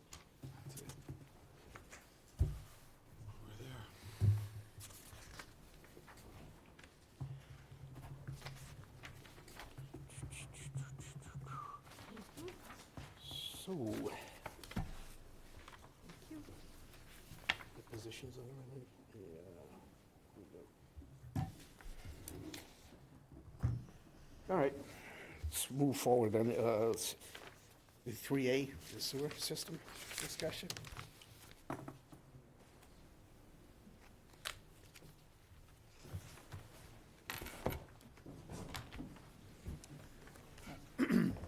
Good evening, Jeff Gregg, Project Director with GHD. Was asked to come in and talk a little bit about the status of where we are with the Phase 3A, project. You know that Jay covered a lot of it already, but I will. For those who are uninitiated, that's the Great Sand Lakes yes, sewer project. Yes, formerly known as the Great Sand Lakes. The neighborhood surrounding the Great Sands Lake. There you go. So, last week, Last week, we opened bids for the project. We had 4 bidders. We're going through, evaluating the low bidders. We have to call each one of them and do, get basically reference checks. It's sort of procedural process. We had, sort of a really large spread in terms of the bids, but the bids came in favorable.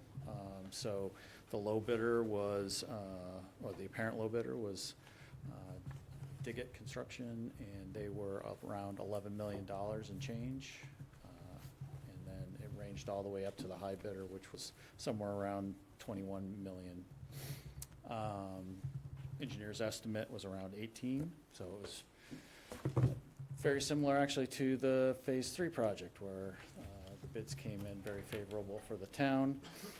So as Jay indicated, that the next steps are, as we go through, we're going to draft a letter to the town that indicates our recommendation to award. Then we will also draft a letter that will end up coming from the town and put on town letterhead that will indicate the town's request to Mass DEP SRF to get permission to award the project, with all the supporting information that goes along with that. And then we will wait for the state to respond, which is usually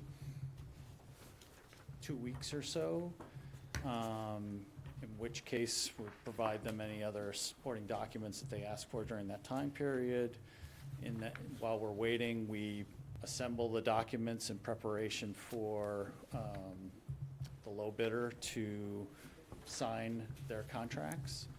And then when we get that information back, we'll then provide that to the town for the town to sign off on. And all of that exercise needs to be done before the June 30th deadline for the state revolving funds.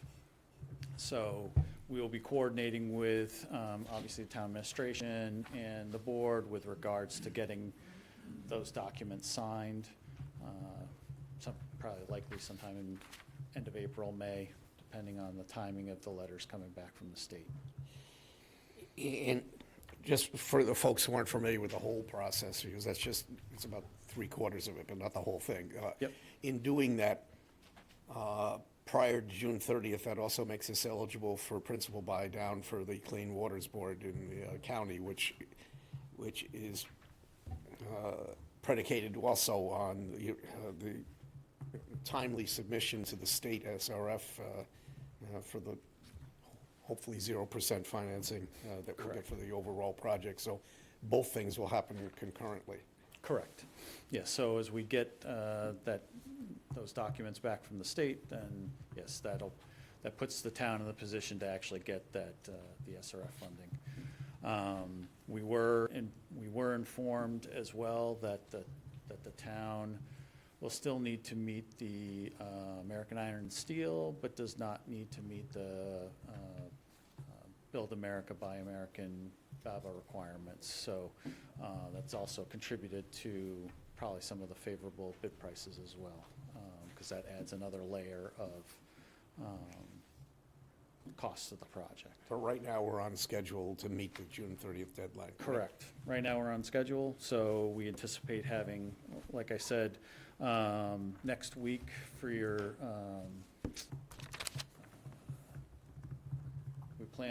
we're shooting for this Thursday, presuming that we've gone through all our due diligence to have the letters prepared, so that they can be sent over to the town for your review, which would be our recommendation to award and the draft letter that would then They'll be go ready to the for our state. agenda then? Yep. Okay. And then the goal will be after, getting all those documents completed and meeting that June deadline, then we will be coordinating with the contractor, getting their schedule, and then we would be able to present when I know that's going to be the next question, is when would the contractor be looking to start? So presumably, after the execution of the contract documents and getting that ball rolling, then the contractor could conceivably start the process this summer or, this fall, depending on, their crews and availability and how they build their schedule. So we won't know that until, like I said, we get them signed up and get through the process, do the pre-construction meeting, which will probably happen this summer. And then we can move forward. And then as a reminder, I believe it's a 2.5 year project. That's what we budgeted, and we've provided that because there's, with anything, depending on equipment, some things have longer lead times. Utility connections are just taking forever across the Cape for these types of projects. So we tried to give ourselves enough of a window.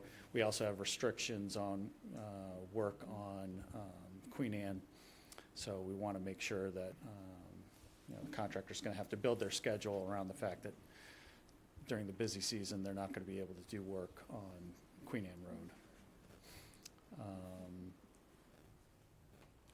Let's see if there are other notes that I had with regards to, so those were some of the items, but I'm here for any other questions or anything you'd like me to elaborate on. Sure. Questions from the board? A couple if I could. So, you talked about reference checks, with the, it sounded like the two lowest bidders. What other type of due diligence do you do with these outfits? We're kind of, because of the way Mass General Law is set up and, low bid types of projects, we essentially look to just make sure that they have provided all the things that we required as part of the bid. There's supporting documents that need to be done. Did they sign everything? Have they provided all the different items? There's some things that they have to, like the proof of licensed utility installer. They have to be a licensed utility installer in the town of Harwich. Documents like that. So we just make sure that we have all of that information. And we have a checklist. Most of that was provided during the bid. And then and making sure they meet the other requirements of the bid documents. It's, like I said, it's a lot of it's sort of procedural. If there's a red flag that comes up in terms of when we reach out to the references that they provide and something, then we would have a conversation with town administration. But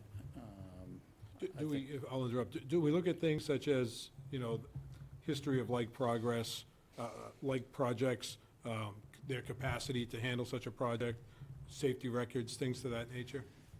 So it's usually with regards to change orders, how well they've, follow the processes. You know, are they complete in their paperwork? Are they good at documentation? Are they, do they have, any concerns during construction raised? I don't know that, I don't have the checklist memorized off the top of my head when we call the various different, references. Usually it's engineering firms, sometimes it's towns. It depends on who they give us. We kind of walk through and try to get a feel for what type of contractor are we going to be, you know, working with. GHD has worked with the two low bidders. I mean, we've worked with both Diggett and RBO in the past. The town is, our JV has done work in the town before. They were the third low bidder. C. Naughton's the only one. They were the high bidder that I'm not familiar with, but they're doing work in another community that we're working with right now, so. And, you know, the reason I ask, and especially with the safety record, and I don't want to dwell on the tragedy that occurred in Yarmouth, but clearly that's something that we should be evaluating. So I hope it is part of the due diligence process, because, and I'm not casting aspersions to either of the low bidders. It's not what I'm saying at all. But I think that should just be part of the standard process so that the folks in this town can make a educated decision on who we're bringing in to do this type of work. Yeah, we can certainly ask the question. I guess I would, not being an expert in what we can and can't ask with regards to how detailed we can get into all of their, you know, records without having that stipulated in our contract documents. Some of that does come through in the insurance that they're able to carry and things like that. The media can seem to get their hands on that information pretty damn quickly, so. But no, again, we don't have to dwell on it. I was just curious, and I'd like to see that, you know, be part of the conversation. But to your point, you know, we're somewhat tied with the process, and we need to go with the low bidder unless there is something egregious that sticks out. Yep. And lastly, if I could, Mr. Chair, you mentioned that we don't have the requirement of the Buy American, the BABA. Yep. Why isn't that the requirement? We just received a notification from the state that just said that the funding pool, the money that was coming to fund this project was coming from another pool of SRF money that wasn't supported by the federal government's BABA requirement. Okay. So I think there's just, it could have been that they have, I can't really say. Understood. So all we know Coming from is a that different pool of money, it came from a potentially. different pool of money. There you go. Thank you for that clarification. Appreciate that. Yep. All set, Mr. Chair.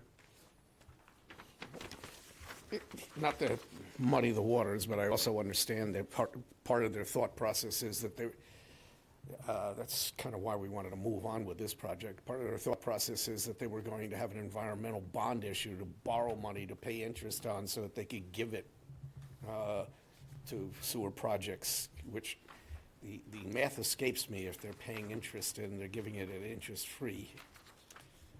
Yeah, I don't. Just mentioning that was Yeah. part of their game plan. All right, further questions?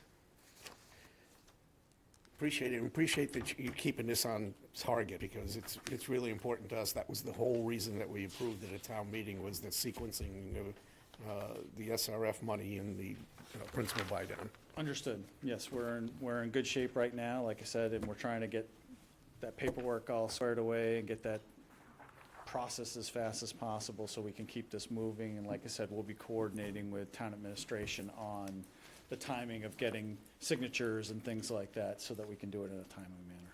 Again, we appreciate it. Sure. I can say that GHD has done a great job over the last few weeks, working to get through last week and ultimately to get to a vote next week where the board can move forward with issuing that letter to SRF. Appreciate your due diligence on the low bidder. Obviously, it's a lot of money for the town, and it's not easy to always just go with the low bidder, but I think in this instance, the work that your firm has done in both Chatham and in Mashpee with the low bidder, with Diggett, I think will help us make an educated decision moving forward.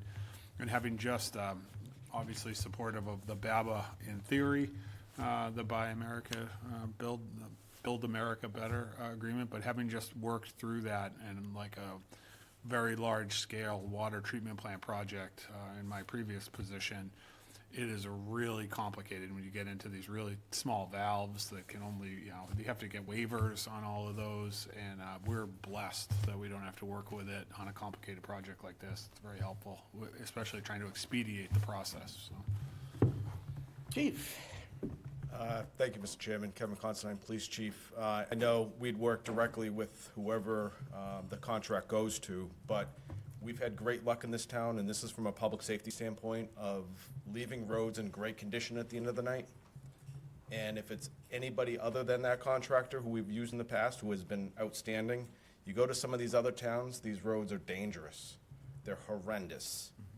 So all I respectfully request is, I don't know if that can be discussed during this process or when the bid is made, but we really do need to watch these roads if it's any other contractor that we haven't used in the past or more recently. Because again, everybody's driven in Dennis and Yarmouth, and they are horrendous roads that I do not want to see us having to deal with. Thank you. Ditto. You heard it. No, understood. No, we know that that is probably one of the largest complaints that will come in with regards to the quality of the temporary and final paving that's done, so. Well, the final payment, we are weighing in on that. Now, Mr. Pekarsky has opined, and I totally agree with him, that they need to replace the pavement in a like previous condition or better. I will say that in the future, the state is going to be a lot different with regards to, they're going to kind of go back to the way they used to be with paving with these types of projects.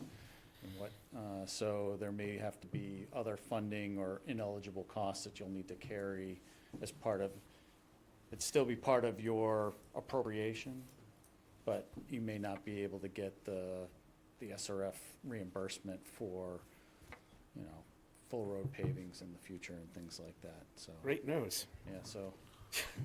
We have the borrowing capacity, so. Yeah, but why pave it the right way when you're doing a project? Hell with that. We just saved $8 million, so. So right now, this project is set with the same paving requirements that we had on Phase 3, so. Is that full street paving? Yeah, it's either mill and overlay or road reconstruction, depending on the road. Okay, no further questions? Thanks for coming in, appreciate the update. Thank you all very much. All right, now, we're gonna break these up into two different segments here.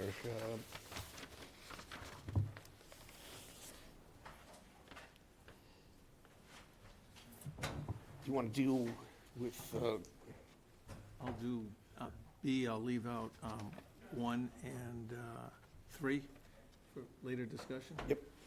Okay, Mr. Chair, I move we approve the following 2026 seasonal entertainment license renewals. And also, Mr. Chair, with your approval, I'd like to read C, D, and E, so we have time and space to go back to some of these approvals. So, starting off, I move we approve number 2, Belmont Condo Trust, doing business as The Beach, 1 Belmont Road, weekday 5 p.m. to 10:30 p.m. inside, dancing by patrons, dancing by live performers, live recorded music, pianist on Friday and band on Saturday, amplification system. before you go any further, is there, anybody have any problems with aggregating I'd rather do them individually. individually? Okay, so that's been moved. Anyone second? Second. It's moved and seconded for number 2, Belmont Condo. Further discussion? Hearing none, all in favor? Aye. Any opposed? It's unanimous. Number 4 on our list, Witchmere Harbor Functions LP, DBA Witchmere Beach Club, 23 Snow Inn Road, weekday 11 a.m. till 1 a.m. inside, 11 a.m. to 10 p.m. outside, dancing by patrons, dancing by live performers, live recorded music, DJ and band amplification systems. Second. But it's one request, so go on. Oh, I'm sorry, we still have Sunday, I'm sorry. Yes, we do. Sunday, 11 a.m. to 1 a.m. inside, 11 a.m. to 10 p.m. outside, dancing by patrons, dancing by live performers, live recorded music, DJ and band, amplification system. Second. Moved and seconded, Don, we have a comment? I know we do, relative to the Witchmere Harbor Club. Matt? Thank you, Mr. Chair. Promised you'd be here. Matt Sutphin. On February 5th, I went up to the Cape Cod Commission to listen to Richmond Harbor Club's petitioning for support. And it was clear to me that the lawyer and the club was speaking in one voice. And here we are tonight. You're going to be you're going to be giving approval for 3 different, what I think are operating companies. And I know for a fact that at least 2 of them have disparate ownership. So I'm pointing this out because I'll be coming back to this at some point, because I'm very much against the inn doubling its size, being torn down and doubling its size. So it's just how I feel about it. Anyway, I do think that when discussion with town committees comes forth, there needs to be a reasonable explanation about, in this case, you just approved the function, Richmond Harbor Functions. That's the wedding component. That fellow, I don't believe he owns the ground, but he has the substantial part of the business of traffic down there. And yet, he's kind of put aside in front of the Cape Cod Commission. It was basically presented as the ownership. And I do know that I've been told that he is a partner in the future Snow Inn redevelopment. So I just want an aggregated amount of traffic study with 3 entities, not somebody just passing off the fact that it's one entity, because it'll be a more honest assessment. And I appreciate your listening to that. Thank you. Next, Pelham on Earl. Oh, sorry. Oh, we got to vote. Yeah, we have to vote before you leave. Here we go.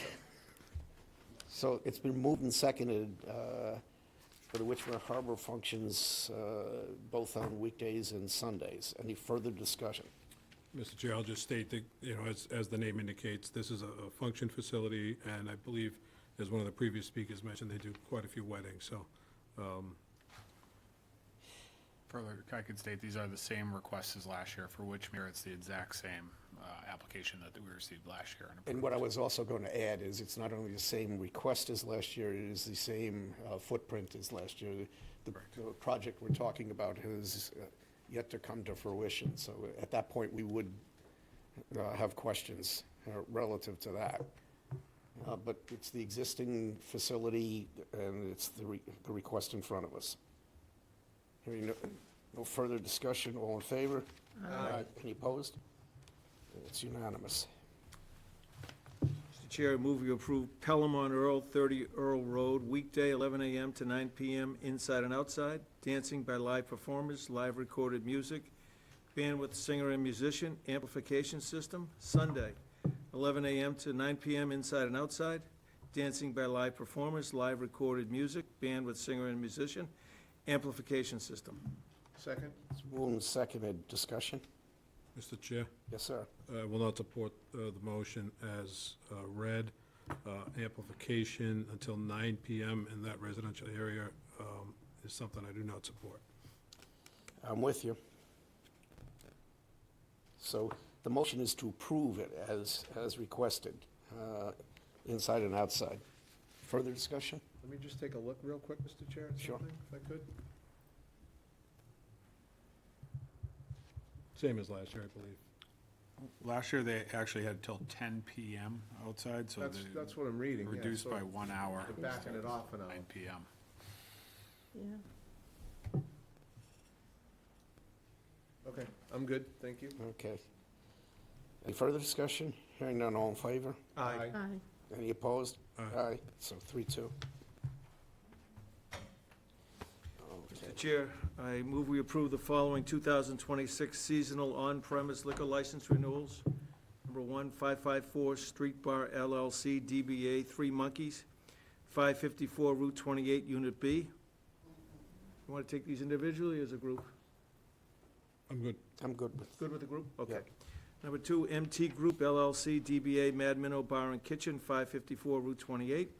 3, Lucky Labrador, DBA Perks, 545 Route 28. Number 4, Ember Pizza Incorporated, DBA Ember, 600 Route 28. Number 5, Port Restaurant and Bar Incorporated, 541 Route 28. Number 6, Pelham on Earl Operating LLC, DBA Pelham on Earl, 30 Earl Road. Number 7, Witchmere Harbor Functions LP, DBA Witchmere Harbor Beach and Tennis Club, 23 Snow Inn Road.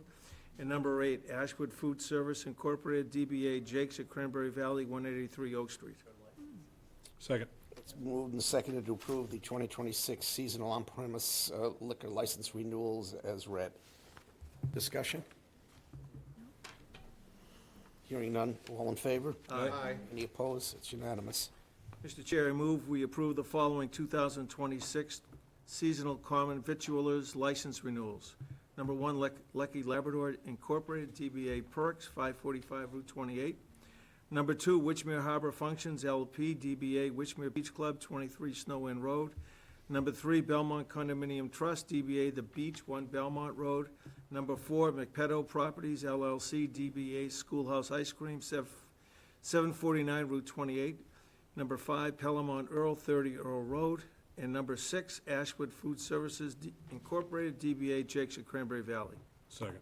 It's moved and seconded to approve the common vittlers licenses renewals. And we'll point out to you, before you leave being clerk, it's Vittler is, much like Worcester is not Worcester.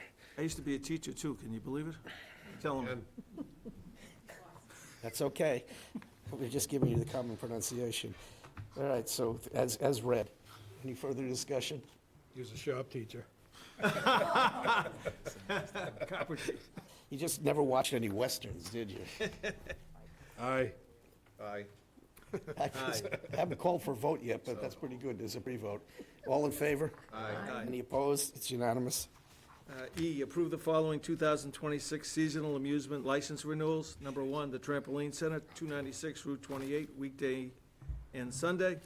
Number 2, Grand Slam Entertainment, 322 Route 28, weekday and Sunday. And number 3, S&S Amusements, DBA Bud's Mini Golf, 9 Sisson Road, weekday and Sunday.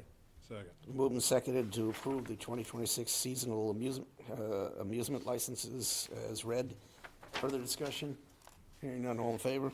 Aye. Any opposed?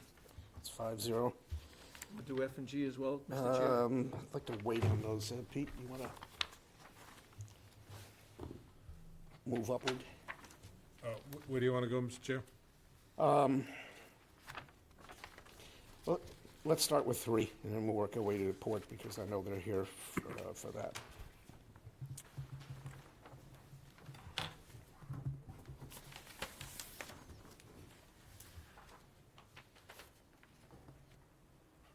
One second, Mr. Chair.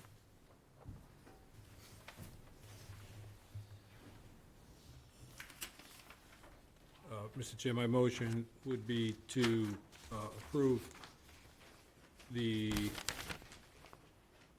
2026 seasonal entertainment license for Lucky Labrador Inc., DBA Perks, 545 Route 28, weekdays 12P to 12A inside, 11:30A to 10P outside, and jukebox, radio, television, dancing by patrons, dancing by live performers, live recorded music, and acoustic only.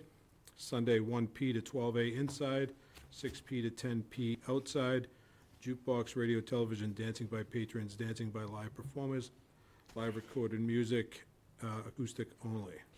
For the outdoor portion, I know you read them together, but the jukebox, radio, television are all electronic and they're all amplified, so you were parsing that so that the outside entertainment is acoustic only. Correct. Correct, and the inside would have involved amplification It can. at those time limits. All right, so, I'm sorry, can you repeat that, Mr. Chair? yeah, Just so I have an the understanding. times are the same. The inside are as requested, the jukebox, radio, television, dancing by patrons. I love this, dancing by live performers. I haven't seen that yet. Live recorded music, but interior only. The only approval we're giving for outside entertainment is acoustic during the same time periods. Second. Okay, it's been moved and seconded. Discussion. Just to make note that we have had 2 violations, and we're trying to pull back so that we can complete solving a problem in that area. Yes, sir. Mr. Chair, I'm a little confused. Are you discussing the license renewals or No, the the entertainment actual time frame of The the? entertainment licenses, not the liquor licenses. Those have already been approved. Okay, if I am objecting to the noise at late in the night, is this the time for me to say that? Or- Yeah, but we're not approving outside amplified entertainment. We're only approving acoustic. You're only approving what? Acoustic, like somebody with a guitar singing live, an acoustic guitar, violin, something like that, but not electronic and not amplified.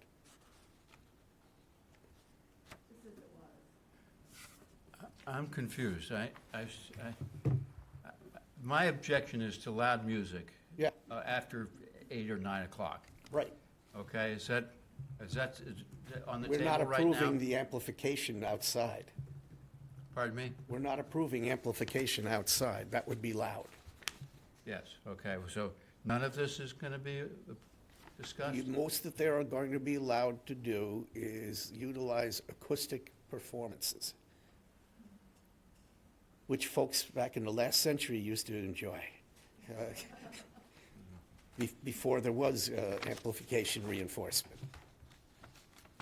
Okay, so you're not approving amplification at this point? Not outside. Okay. Thank you.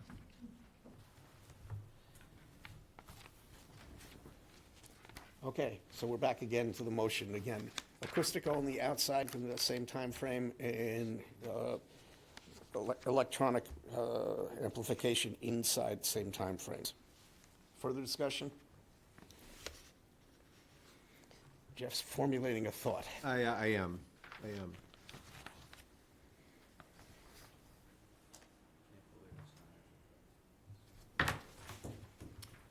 I'm all set, thank you.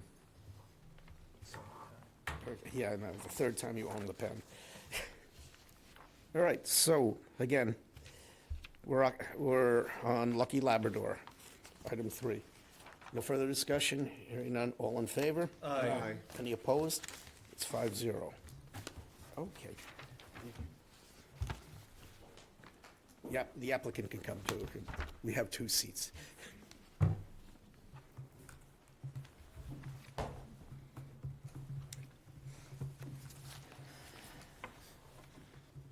All right, so, if you don't mind, I think we'll make a motion and you can respond to that.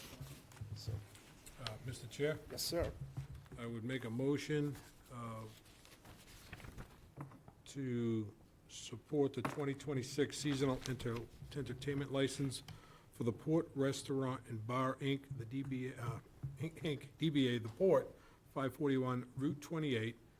And the motion would be to mirror the conditions that were set forth last year, which had an 11A to 12A inside that included jukebox, radio, television, dancing by patrons, dancing by live performers, live recorded music, DJ and band, and amplification.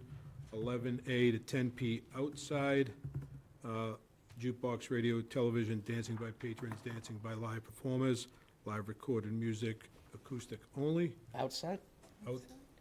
Outside. Very- That's what your motion is, to approve that? That's the request, it's your Oh, I'm sorry, motion. no, 11A to 10P, I'm sorry, acoustic only outside. That's why I'm questioning Yeah. you. So, I've got multiple notes, but let me back it up. To mirror last year, 11A to 12A inside, Are we on weekday or Sunday? Weekday. Weekday so starting far. again. 11A to 12A We haven't gotten to inside, the weekend. all right? Yeah. That has jukebox, radio, television, dancing by patrons, dancing by live performers, live recorded music, including amplification. Inside. Inside. 11A to 10P is outside. That would include jukebox, radio, television. Wait. That's amplified, outside. You can't say acoustic. Oh, I'm sorry, correct. So acoustic only You're outdoors. actually Yep. contradicting I yourself. am, right. So I just keep reading the same thing over. 11A to 10P acoustic only outside. Sundays, 11A to 12A inside. Jukebox, radio, television, dancing by patrons, dancing by live performers, live recorded music with amplification. 11A to 10P outside, acoustic only. Mirrors last year's conditions. Okay. Do I hear a second? Second. All right, it's moved and seconded. You can speak to this, but let me point out to you that if you get a result that you don't like, you always have the ability to appeal. So with that, in the spirit of that, Thank you. You're on. I appreciate it. It's nice to see all of you again, and hello, Town Administrator McGrail. We haven't met in person. Hi, Jennifer. The only request I would ask that would be slightly different, the reason we asked that the amplification for inside be turned on at 10 a.m. Is because we open at 11, employees get there at 10, and oftentimes they'll turn the radio on or they'll turn the jukebox on, and we don't want somebody to fine us for saying you turned this on before the hour that you can operate. And that would just cause a little bit of an issue. That's, I don't think is necessary. can I ask you to contemplate bifurcating this a little bit? Because you're not far away from a church. On Sunday, if we move to 10, you're going to be competing with a service in the church, but the weekdays is fine. Yeah, we're fine with that. Okay, so that would be 10, Really you just accept that for the motion? Motion amended to 10 a.m. weekdays, amplification inside. Okay, and on Sunday it'll remain At 11. 11. For the And that's the rationale. Absolutely. You don't particularly want to interrupt somebody's worship service. I agree with you, yeah. All right, further discussion? As you can see, we're trying to get to a point where we're opening this all in everywhere. I mean, and it's just based on, it's working right now. We really don't want to break it. And again, you have the right to appeal this, should you desire to. No, You're doing exactly what we've asked. And we appreciate the word parity has been used before, and that's what we seek as well, especially we with the misspelled butter. it on the other I know, I didn't want to say We it. weren't mocking anybody. It wasn't parody that way. I did laugh when I read that. That was my succinct email back. Parody or parity? All right, any further discussion? Hearing none, all in favor? Aye. Any opposed? It's unanimous. Thank you very much. Thank you. Appreciate it. All right, you don't mind if we slog through the rest of the meeting? All right, we're at F. Mr. Chair, I move, We we have someone at the podium. Yes. Can I make one comment? And I Yes. really appreciate what you did, so I'm not trying to, but one thing I That's want to okay, I make get sure, criticized at home for doing what they like. make sure that everybody is clear of, because I don't think it's always followed.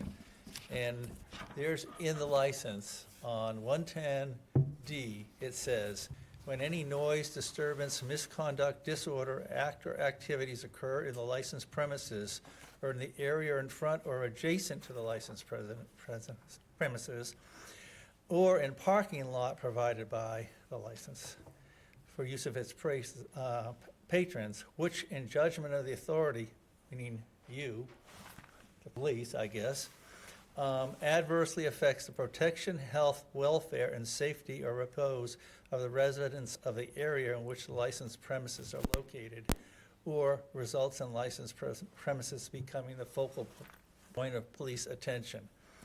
And it goes on for another sentence. So my point is, this is great. I really love it. I hope these guys are accept it, but there is crowds in here. It says you can't have more than 10 people in line, and you have to turn them away. There's been 20 or 30 people in some lines for these And restaurants. Bob, we're going to be working on that. We got a post mortem for Okay. last 4th of July from our public safety people. We're going to try to work to improve that again this year, so we're aware of that. And Good. Okay, we're going just to be want to trying make to sure work. we're all kind of on the same page. And they would allege that we have some responsibility also, since they're outside, that we need to be able to control that part of it. That's not something that the premises is encouraged or is actually capable of Well, enforcing. it's sort of encouraged in the, No, I get that, but In we're here. going to be triaging more with the public safety people. We're learning from last year, and everything that we're doing is trying to improve the area so that these folks can actually make a living and that you folks can enjoy the quiet convenience of your homes. excellent, perfect, thank you. Okay, Thank you, have a good sure. night. You too. Thank you. Mr. Chair, Yes, sir. motion to approve a special permit app for a one-day liquor license, wine and malt, and road race for a 5K for the children for an event to be held on September 26, 2026, from 10 A to 1 P. Event to be held at Pleasant Street Beach. Second. Anyone hear from that? He's here. You can publicize it if you want to get up and say something about it. Okay. Would have been your big start. Okay, it's been moved and seconded to approve the one-day liquor license for the road race. Any further discussion? Hearing none, all in favor? Aye. Any opposed? It's unanimous. Mr. Chair, motion to approve a special permit application for a one-day liquor license, wine and malt for the Beaded Wire for an event to be held on May 16, 2026, from 1 P to 7 P. Event to be held at 551 Route 28. Second. It's been moved and seconded to approve a one-day liquor license for the Beaded Wire for an event on May 16th. Any further discussion? Anybody in the audience have anything they want to say about it? All right. Hearing none, all in favor? Aye. Any opposed? It's unanimous. Mr. Chair, We're on a roll. Let's keep going. absolutely. So I presented to you folks last week, and it's in the packet this week. So I'm going to make a motion that we support the draft letter regarding implementation of question 1, legislator audit, from the November 2024 ballot that would go to the Speaker of the House and Senate President. Second. Yeah, I hope that the Speaker of the House listens more to our letter than they did to Diana DiZoglio, who is actually, I believe, I mean, the letter states that, I believe correct too, that the public has asked for this. It wasn't so much that it was a suggestion. Any further discussion? Hearing none, all in favor? Aye. Thanks for bringing that forward. Mr. Chair, motion to support the town of Harwich to serve as the official applicant for a community project funding, 456 Queen Anne Road, the Penrose project. That's the old Marsline property. Second. Moved and seconded. Jeff, you want to speak a couple seconds I'll on let the that? town administrator speak to this one. You did enough work on it, Jay. I'll let you have the, So we had a request from Penrose. They want to submit a grant application to the federal government through our delegation, our Senate delegation, for federal funding to help them with the costs of infrastructure associated with the Marsline project. So they're asking for the town to be the applicant, because to be able to be in the queue with the Senate delegation, it has to be a municipal application. So they've completed the application completely. If we're the applicant, they'll submit it. I'm not sure the success they'll have, with funding, but there's no chance of it at all if we don't try. So there's Okay. no match requirement from the town, and it doesn't commit us to anything. Matt? Mr. Chair, members, thank you. So there is no request, or there's no inference that the town will be proffering up more money for this project in the future? In your signing off on this? Are you expecting to proffer up monies in the future? I read through it with a pretty fine-tooth comb to look for match requirements or commitments to additional funding, and there's no such request made in this grant application. So any monies that have been, thank you, so any monies that have been expended, it's in the past. We've already given them monies, but we won't be giving them any more? Can I be clear about that? I'll be honest, I do not know, because that request wouldn't come to us. Yeah, not regarding this grant application, we can't This speak to- particular yeah, one, I mean, correct. they may be, have they may be around the corner with another one. They could be, but this one here's they're requesting to submit a grant application to the federal government to help with infrastructure work on the project. Yes. And the grant application that we're speaking of here doesn't commit us to anything. Well, thank you for that. I have half joke, but, the chances of this funding actually coming to Massachusetts is probably pretty slim. Okay, well, thank you for that clarity, but it is particular to this grant before us. Yes, 100%. So we just Yes. don't know. Would that be a fair statement? You're right, they could be out and ask us for more tomorrow, but. In which case, I'm sure you will stand up and. Well, say that. I will.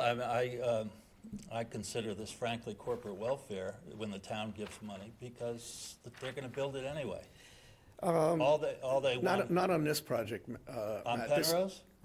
This is our project. It's the Marceline property. We have not given them the property. We are leasing them on a 99-year lease. They don't get to release the covenant for affordability at 20 years or 30 years. It's going to, all of the parameters were designed by us. These people are just designing what we have requested.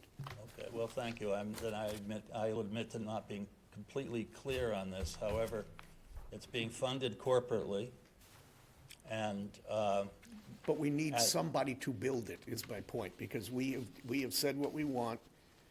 We had 3 respondents who were responding to a request for proposals.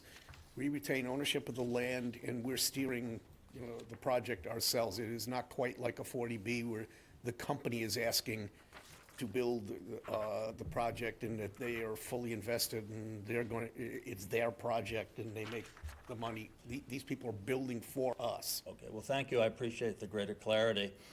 Still, I'm concerned because this project is kicking off a can of worms that is just around the corner between PO4 and the 30 acres across of the other Marceline property.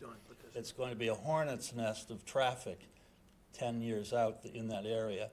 And I just want to be sure the town isn't spending any money foolishly to make more of a problem and create more impact costs for us. Thank you. Sure. Any further? I just wanted to get Just some. your name for the record. Marshari.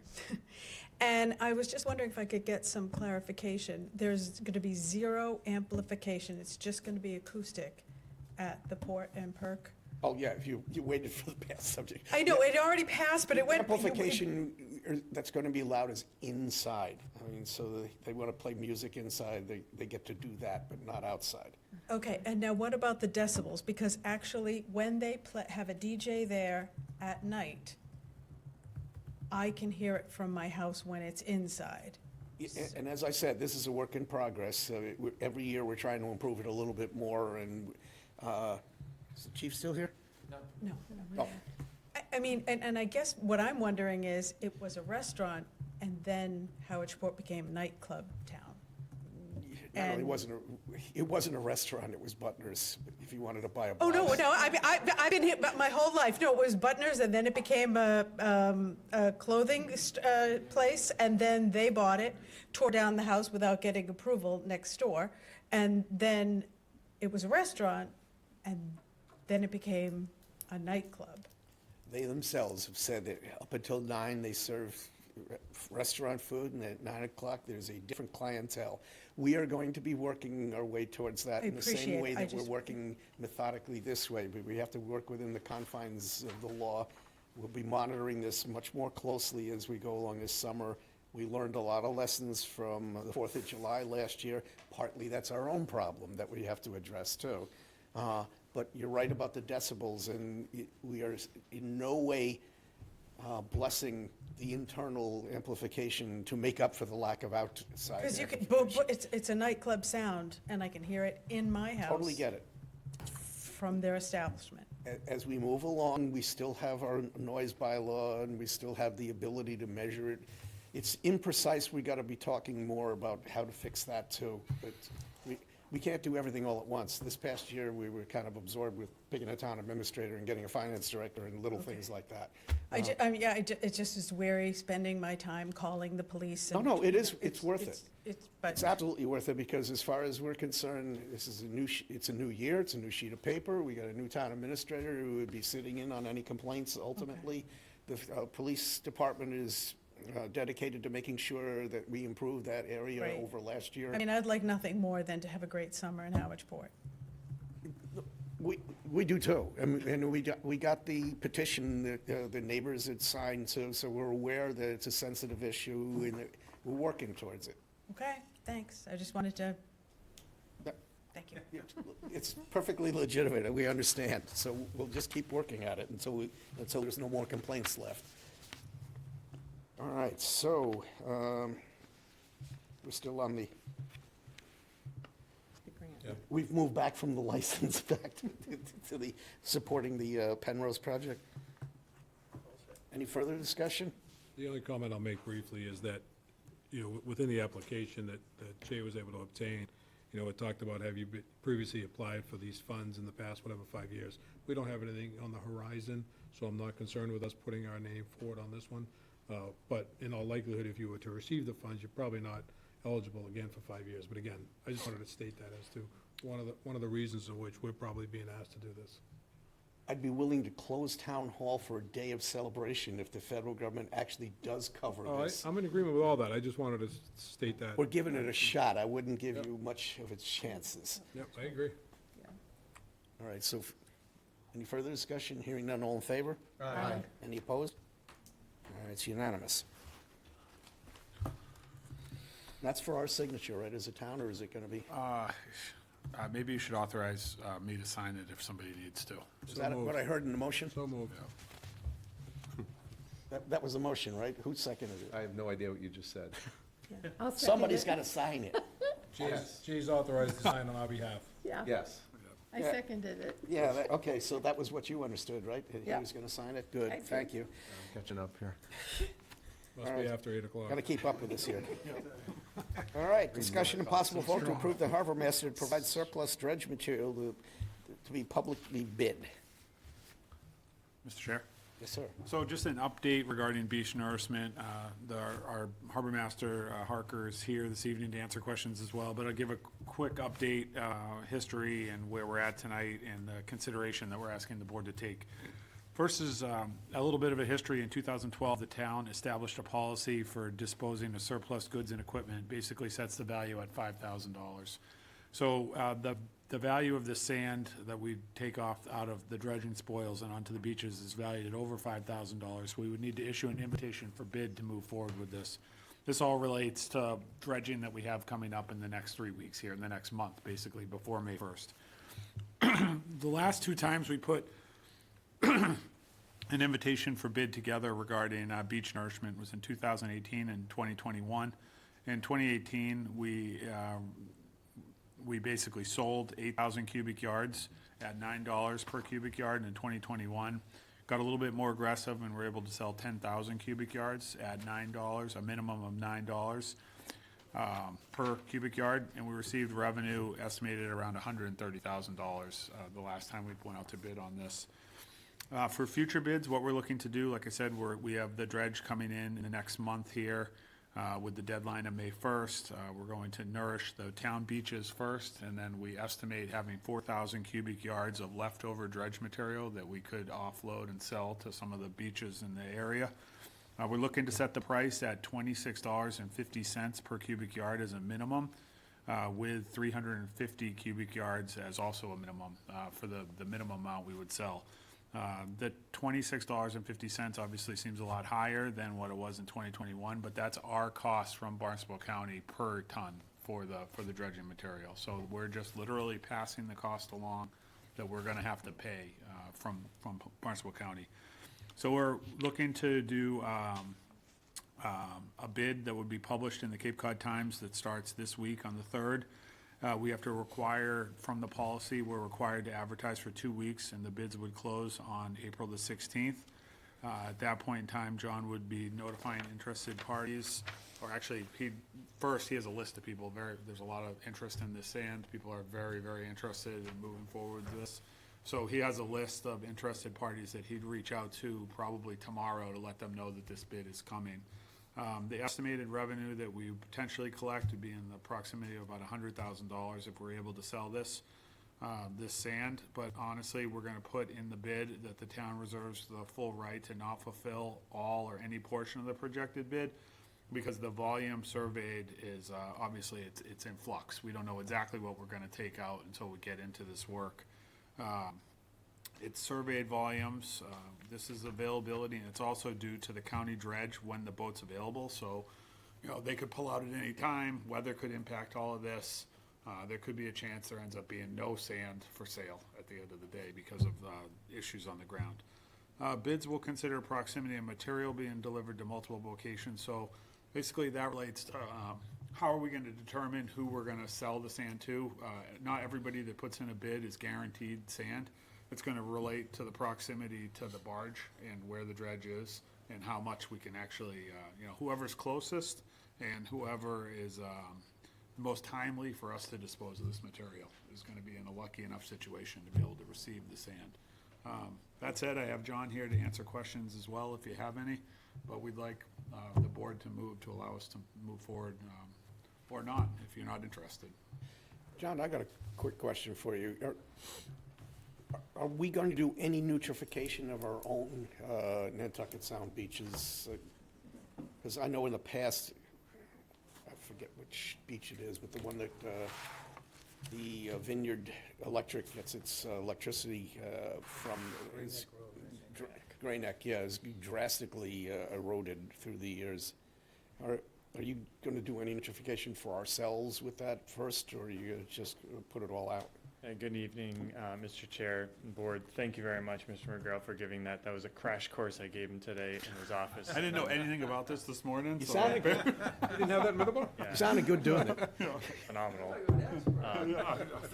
So per our comprehensive permits and our nourishment requirements is the public beaches will be done first. Okay. And really, when you look at proximity of the harbors, and then if you look within the bid, which is again, just following the precedence that has happened before with the town, a 3,500 foot range.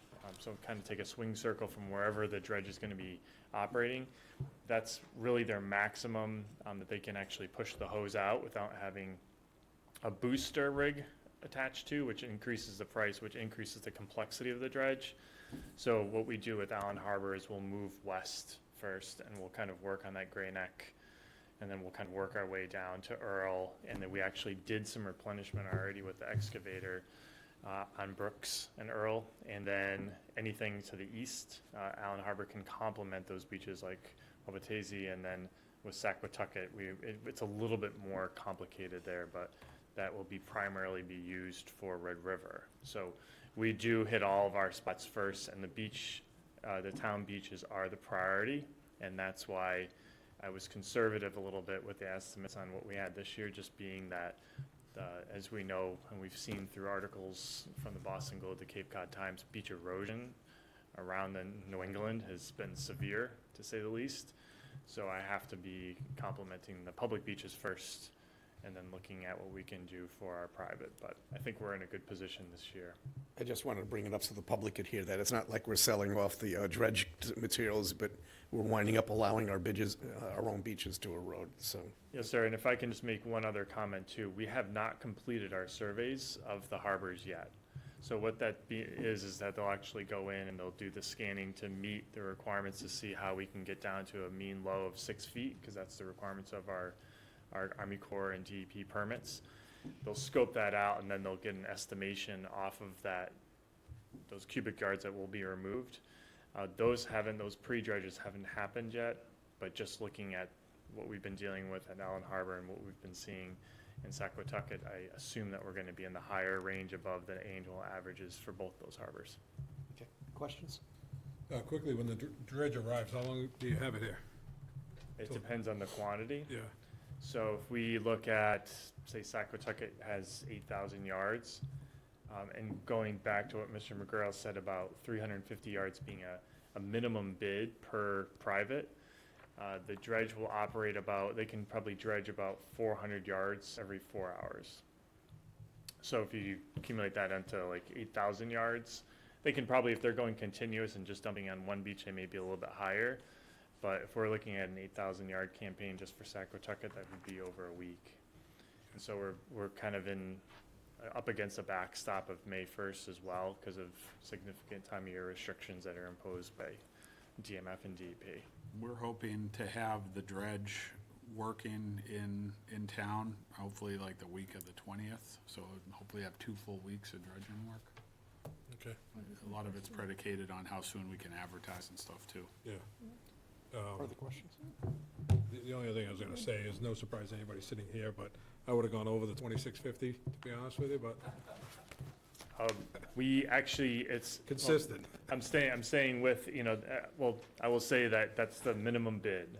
agreed. So I wouldn't assume looking at, and this is just going off of me looking at historical knowledge, that the minimum bid was never held. People are gonna throw money at this. Hopefully a lot. Shore Road. Yeah. So yeah, 26, The permitting on their part, they get sand Right. without any of the work. that's still a steal. That's good. Okay, no further discussions? Motion to approve the harbor master to provide surplus dredge material to for public bid, Second. As outlined. as outlined. Okay. It's been moved and seconded to approve the harbor master's ask to provide surplus dredge material to be put public bid as outlined by Mr. McGrail. All in favor? Aye. Any opposed? It's unanimous. Thanks, John. Thank you, John. Mr. Chair, thank you, Select Board. All right. Contracts. Mr. Chair, I move we vote to approve and authorize the chair to sign contract amendment number 2 with Vaness Hangan Bruslin Incorporated, VHB, in the amount of $99,671 for design work for the Secretariat Harbor Route 28 sidewalk project. Second. It's moved and seconded to approve $99,671 for design work for Secretariat Harbor's sidewalk project. Any discussion? Hearing none, all in favor? Aye. Any opposed? It's unanimous. Okay. Mr. Chair, I move we vote to approve an amended license agreement with the fish shanty licensee Gregory Walensky. Second. It's moved and seconded to amend the license agreement with Fish Shanty, Gregory Walensky. Further discussion? Mr. Chair, just real quickly there, the original fish shanty that he was licensed got hit by a car and destroyed, so we're moving him into number 4, or to number 3. So Is number 3 closer to the road or farther away? I don't know. It's now in the road. Almost not We close. might have to go to number 2, I don't know. We're in a lot of options here. Looking out for safety. Thank you. Make it out of latex. All right. Any further discussion? Hearing none, all in favor? Aye. Any opposed? It's unanimous. Town Administrator's Report. Just a few items this evening, Mr. Chair. First, an update on the Bartlett Tree contract. Wanted to let the board know that last week I signed a contract with Bartlett Tree in the amount of $4,992 per day for 5 days of work. The project will be inclusive of tree and scrub work as it relates to the storm damage at Cranberry, which we discussed in the last few weeks. Storm response will be inclusive of clearing down debris and miscellaneous pine and hardwood species throughout the course. Work will include removing chipping into the woods and leaving all wood lengths at 4 feet, and then the crew will be taking care of it from there. So they're leaving logs, and then the crew's taking care of the logs. We'll be going to the Finance Committee for a reserve fund transfer to help offset these costs. This is kind of an important one regarding the Cranberry Valley Irrigation Project. Last week, I met with Roman and Sean Fernandez and the irrigation contractor to discuss the upcoming irrigation project. It was agreed internally at that meeting to bring forward an amendment to the board to move the start date of the project to October of this year. The change is due to the winter conditions that Cranberry experienced this past winter and the fact that the project, as of today, has not yet started due to those conditions, especially with the storm. The project, start to finish, will need about a 3-month window to complete, during which time closed will be holes and conditions at the golf course will be affected due to the construction project. Due to the upcoming busy season and the revenue implications with having holes closed and the place torn up, it just doesn't make a lot of sense to start it right now, unfortunately. So in talking to Sean, they've been able to work through the issues with that irrigation system for a number of years, and although it's not ideal, hobbling through one more summer as opposed to potentially losing a bunch of revenue because we have 3-4 holes closed at periods of time in June and July just doesn't make any sense. So I'm working on an amendment to bring forward to the board in the next few weeks, but the irrigation contractor is holding firm their pricing, no changes in the contract. Literally, the amendment will change one thing, which is the start date and the end date. So It's unfortunate, but, you know, this is what Sean and Roman feel pretty strongly is the right thing to do, and I support it. It doesn't make sense to start it when we can't finish it before summer, so. Town of Harwich newsletter, wanted to let the public know that I've been working to complete the new newsletter for the town. I'm calling it the TA report. The new monthly newsletter will highlight items that are identified in this report, so items that I talk about each week will make their way into the report and then be highlighted, along with showing off some of the good work of the town and its great employees. Also be posting updates regarding town meeting and all big events that we have throughout the year. And I'm planning next month to start an employee spotlight so we can pick an employee out and then highlight who they are, some of the things they like about their job, a little bit of the personal information, whatever they're comfortable sharing. So that will start next month as well. The monthly newsletter will be released on social media as it was today. And then actually we have about 1,000 residents that are signed up for news and announcements on the town's website. So I encourage anybody that's listening this evening or watching at home to go onto the town website and sign up for news and announcements. The more people we have signed up, the best way to get this information out there is to e-blast it directly to your email. And you don't need to sign up for updates from every committee under the sun. You can just pick news and announcements if you want, or you can update every committee under the sun if that's what you like as well. But people that are, we're gonna put QR codes around at town meetings so people can sign up just by going on a quick QR code. So happy to get that out. Looking forward to moving forward with some more positive spin on the town and what we do. An update on the North Harwich. We talked tonight a little bit about the traffic as it relates to North Harwich and some of those proposed infrastructure projects. So last week I met with VHB to get up to speed on the North Harwich traffic study that had been presented to the board and start working on strategizing next steps as far as implementation go. We discussed a plan to have VHB prioritize the projects. So they submitted a ton of projects to you, but didn't prioritize any of them. They just said, these are all the projects. So ask them to work on prioritizing the top 5 projects as it relates to public safety and traffic safety, and then identify the project, potential funding opportunities like MassWorks grant, like is this an eligible project for MassWorks, and then put together an estimate of probable costs. So we could probably come up with a top 5 projects and then have them come in and talk through that with the board. So we can try, obviously MassWorks is a potential opportunity that we should explore for some of these infrastructure grants. So looking forward to moving the needle on that and presenting that to the board in the future. That's all I have, Mr. Chair. Okay. Select Board? If they're still watching at 8:46, please call your primary care physician. I just want a commitment that all of us are going to be guest stars on your podcast at some point. Absolutely. These are. I don't have anything, thank you. Yeah, I just want to thank Jay for a newsletter. I think it's a great idea.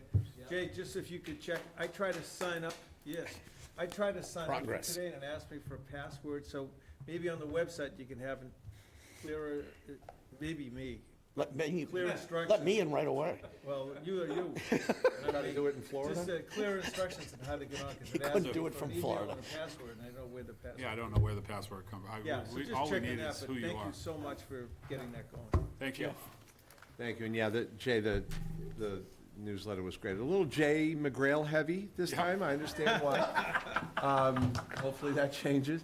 Can I bring up Emily Mitchell real quick to just give us an update on if we're going in the right direction with our committee? Because that date is coming up, isn't it? 13th. Yeah. Yes, hi, Emily Mitchell, Town Clerk. I will say the letter that went out from the Select Board Interview Committee has been very successful to start. When I had first mentioned a list of folks out of compliance, our high water mark was 70 members. I'm happy to, who are out of compliance with something, so either conflict of interest training, being sworn in, or receiving and using their town email address. Happy to report that as of today, we're at 45. So we're making some steady progress. I have had drop-in swear-in hours for folks needing to meet that compliance requirement. I think I have 7 blocks in total between now and your deadline of the 13th. The next block is tomorrow, March 31st, April 1st, whatever day tomorrow is, from 2 to 4. So they're in the letter that went out to committees, and if members have any questions, they can give us a call or send an email or stop by. Great, Yes, thank you, Emily. thank you. It's a particular urgency to make sure that the regulatory boards are like numero uno on the priority list. Thank you, and one more thing, if I could just through you, Mr. Chair, Pete, could you open up your notebook real quick? All set, thank you, Out of Mr. battery. Chair. And I got nothing, so Motion to adjourn. Second. it's been a lot of motions and a lot of seconds. All in favor? Thank you all Opposed? for choosing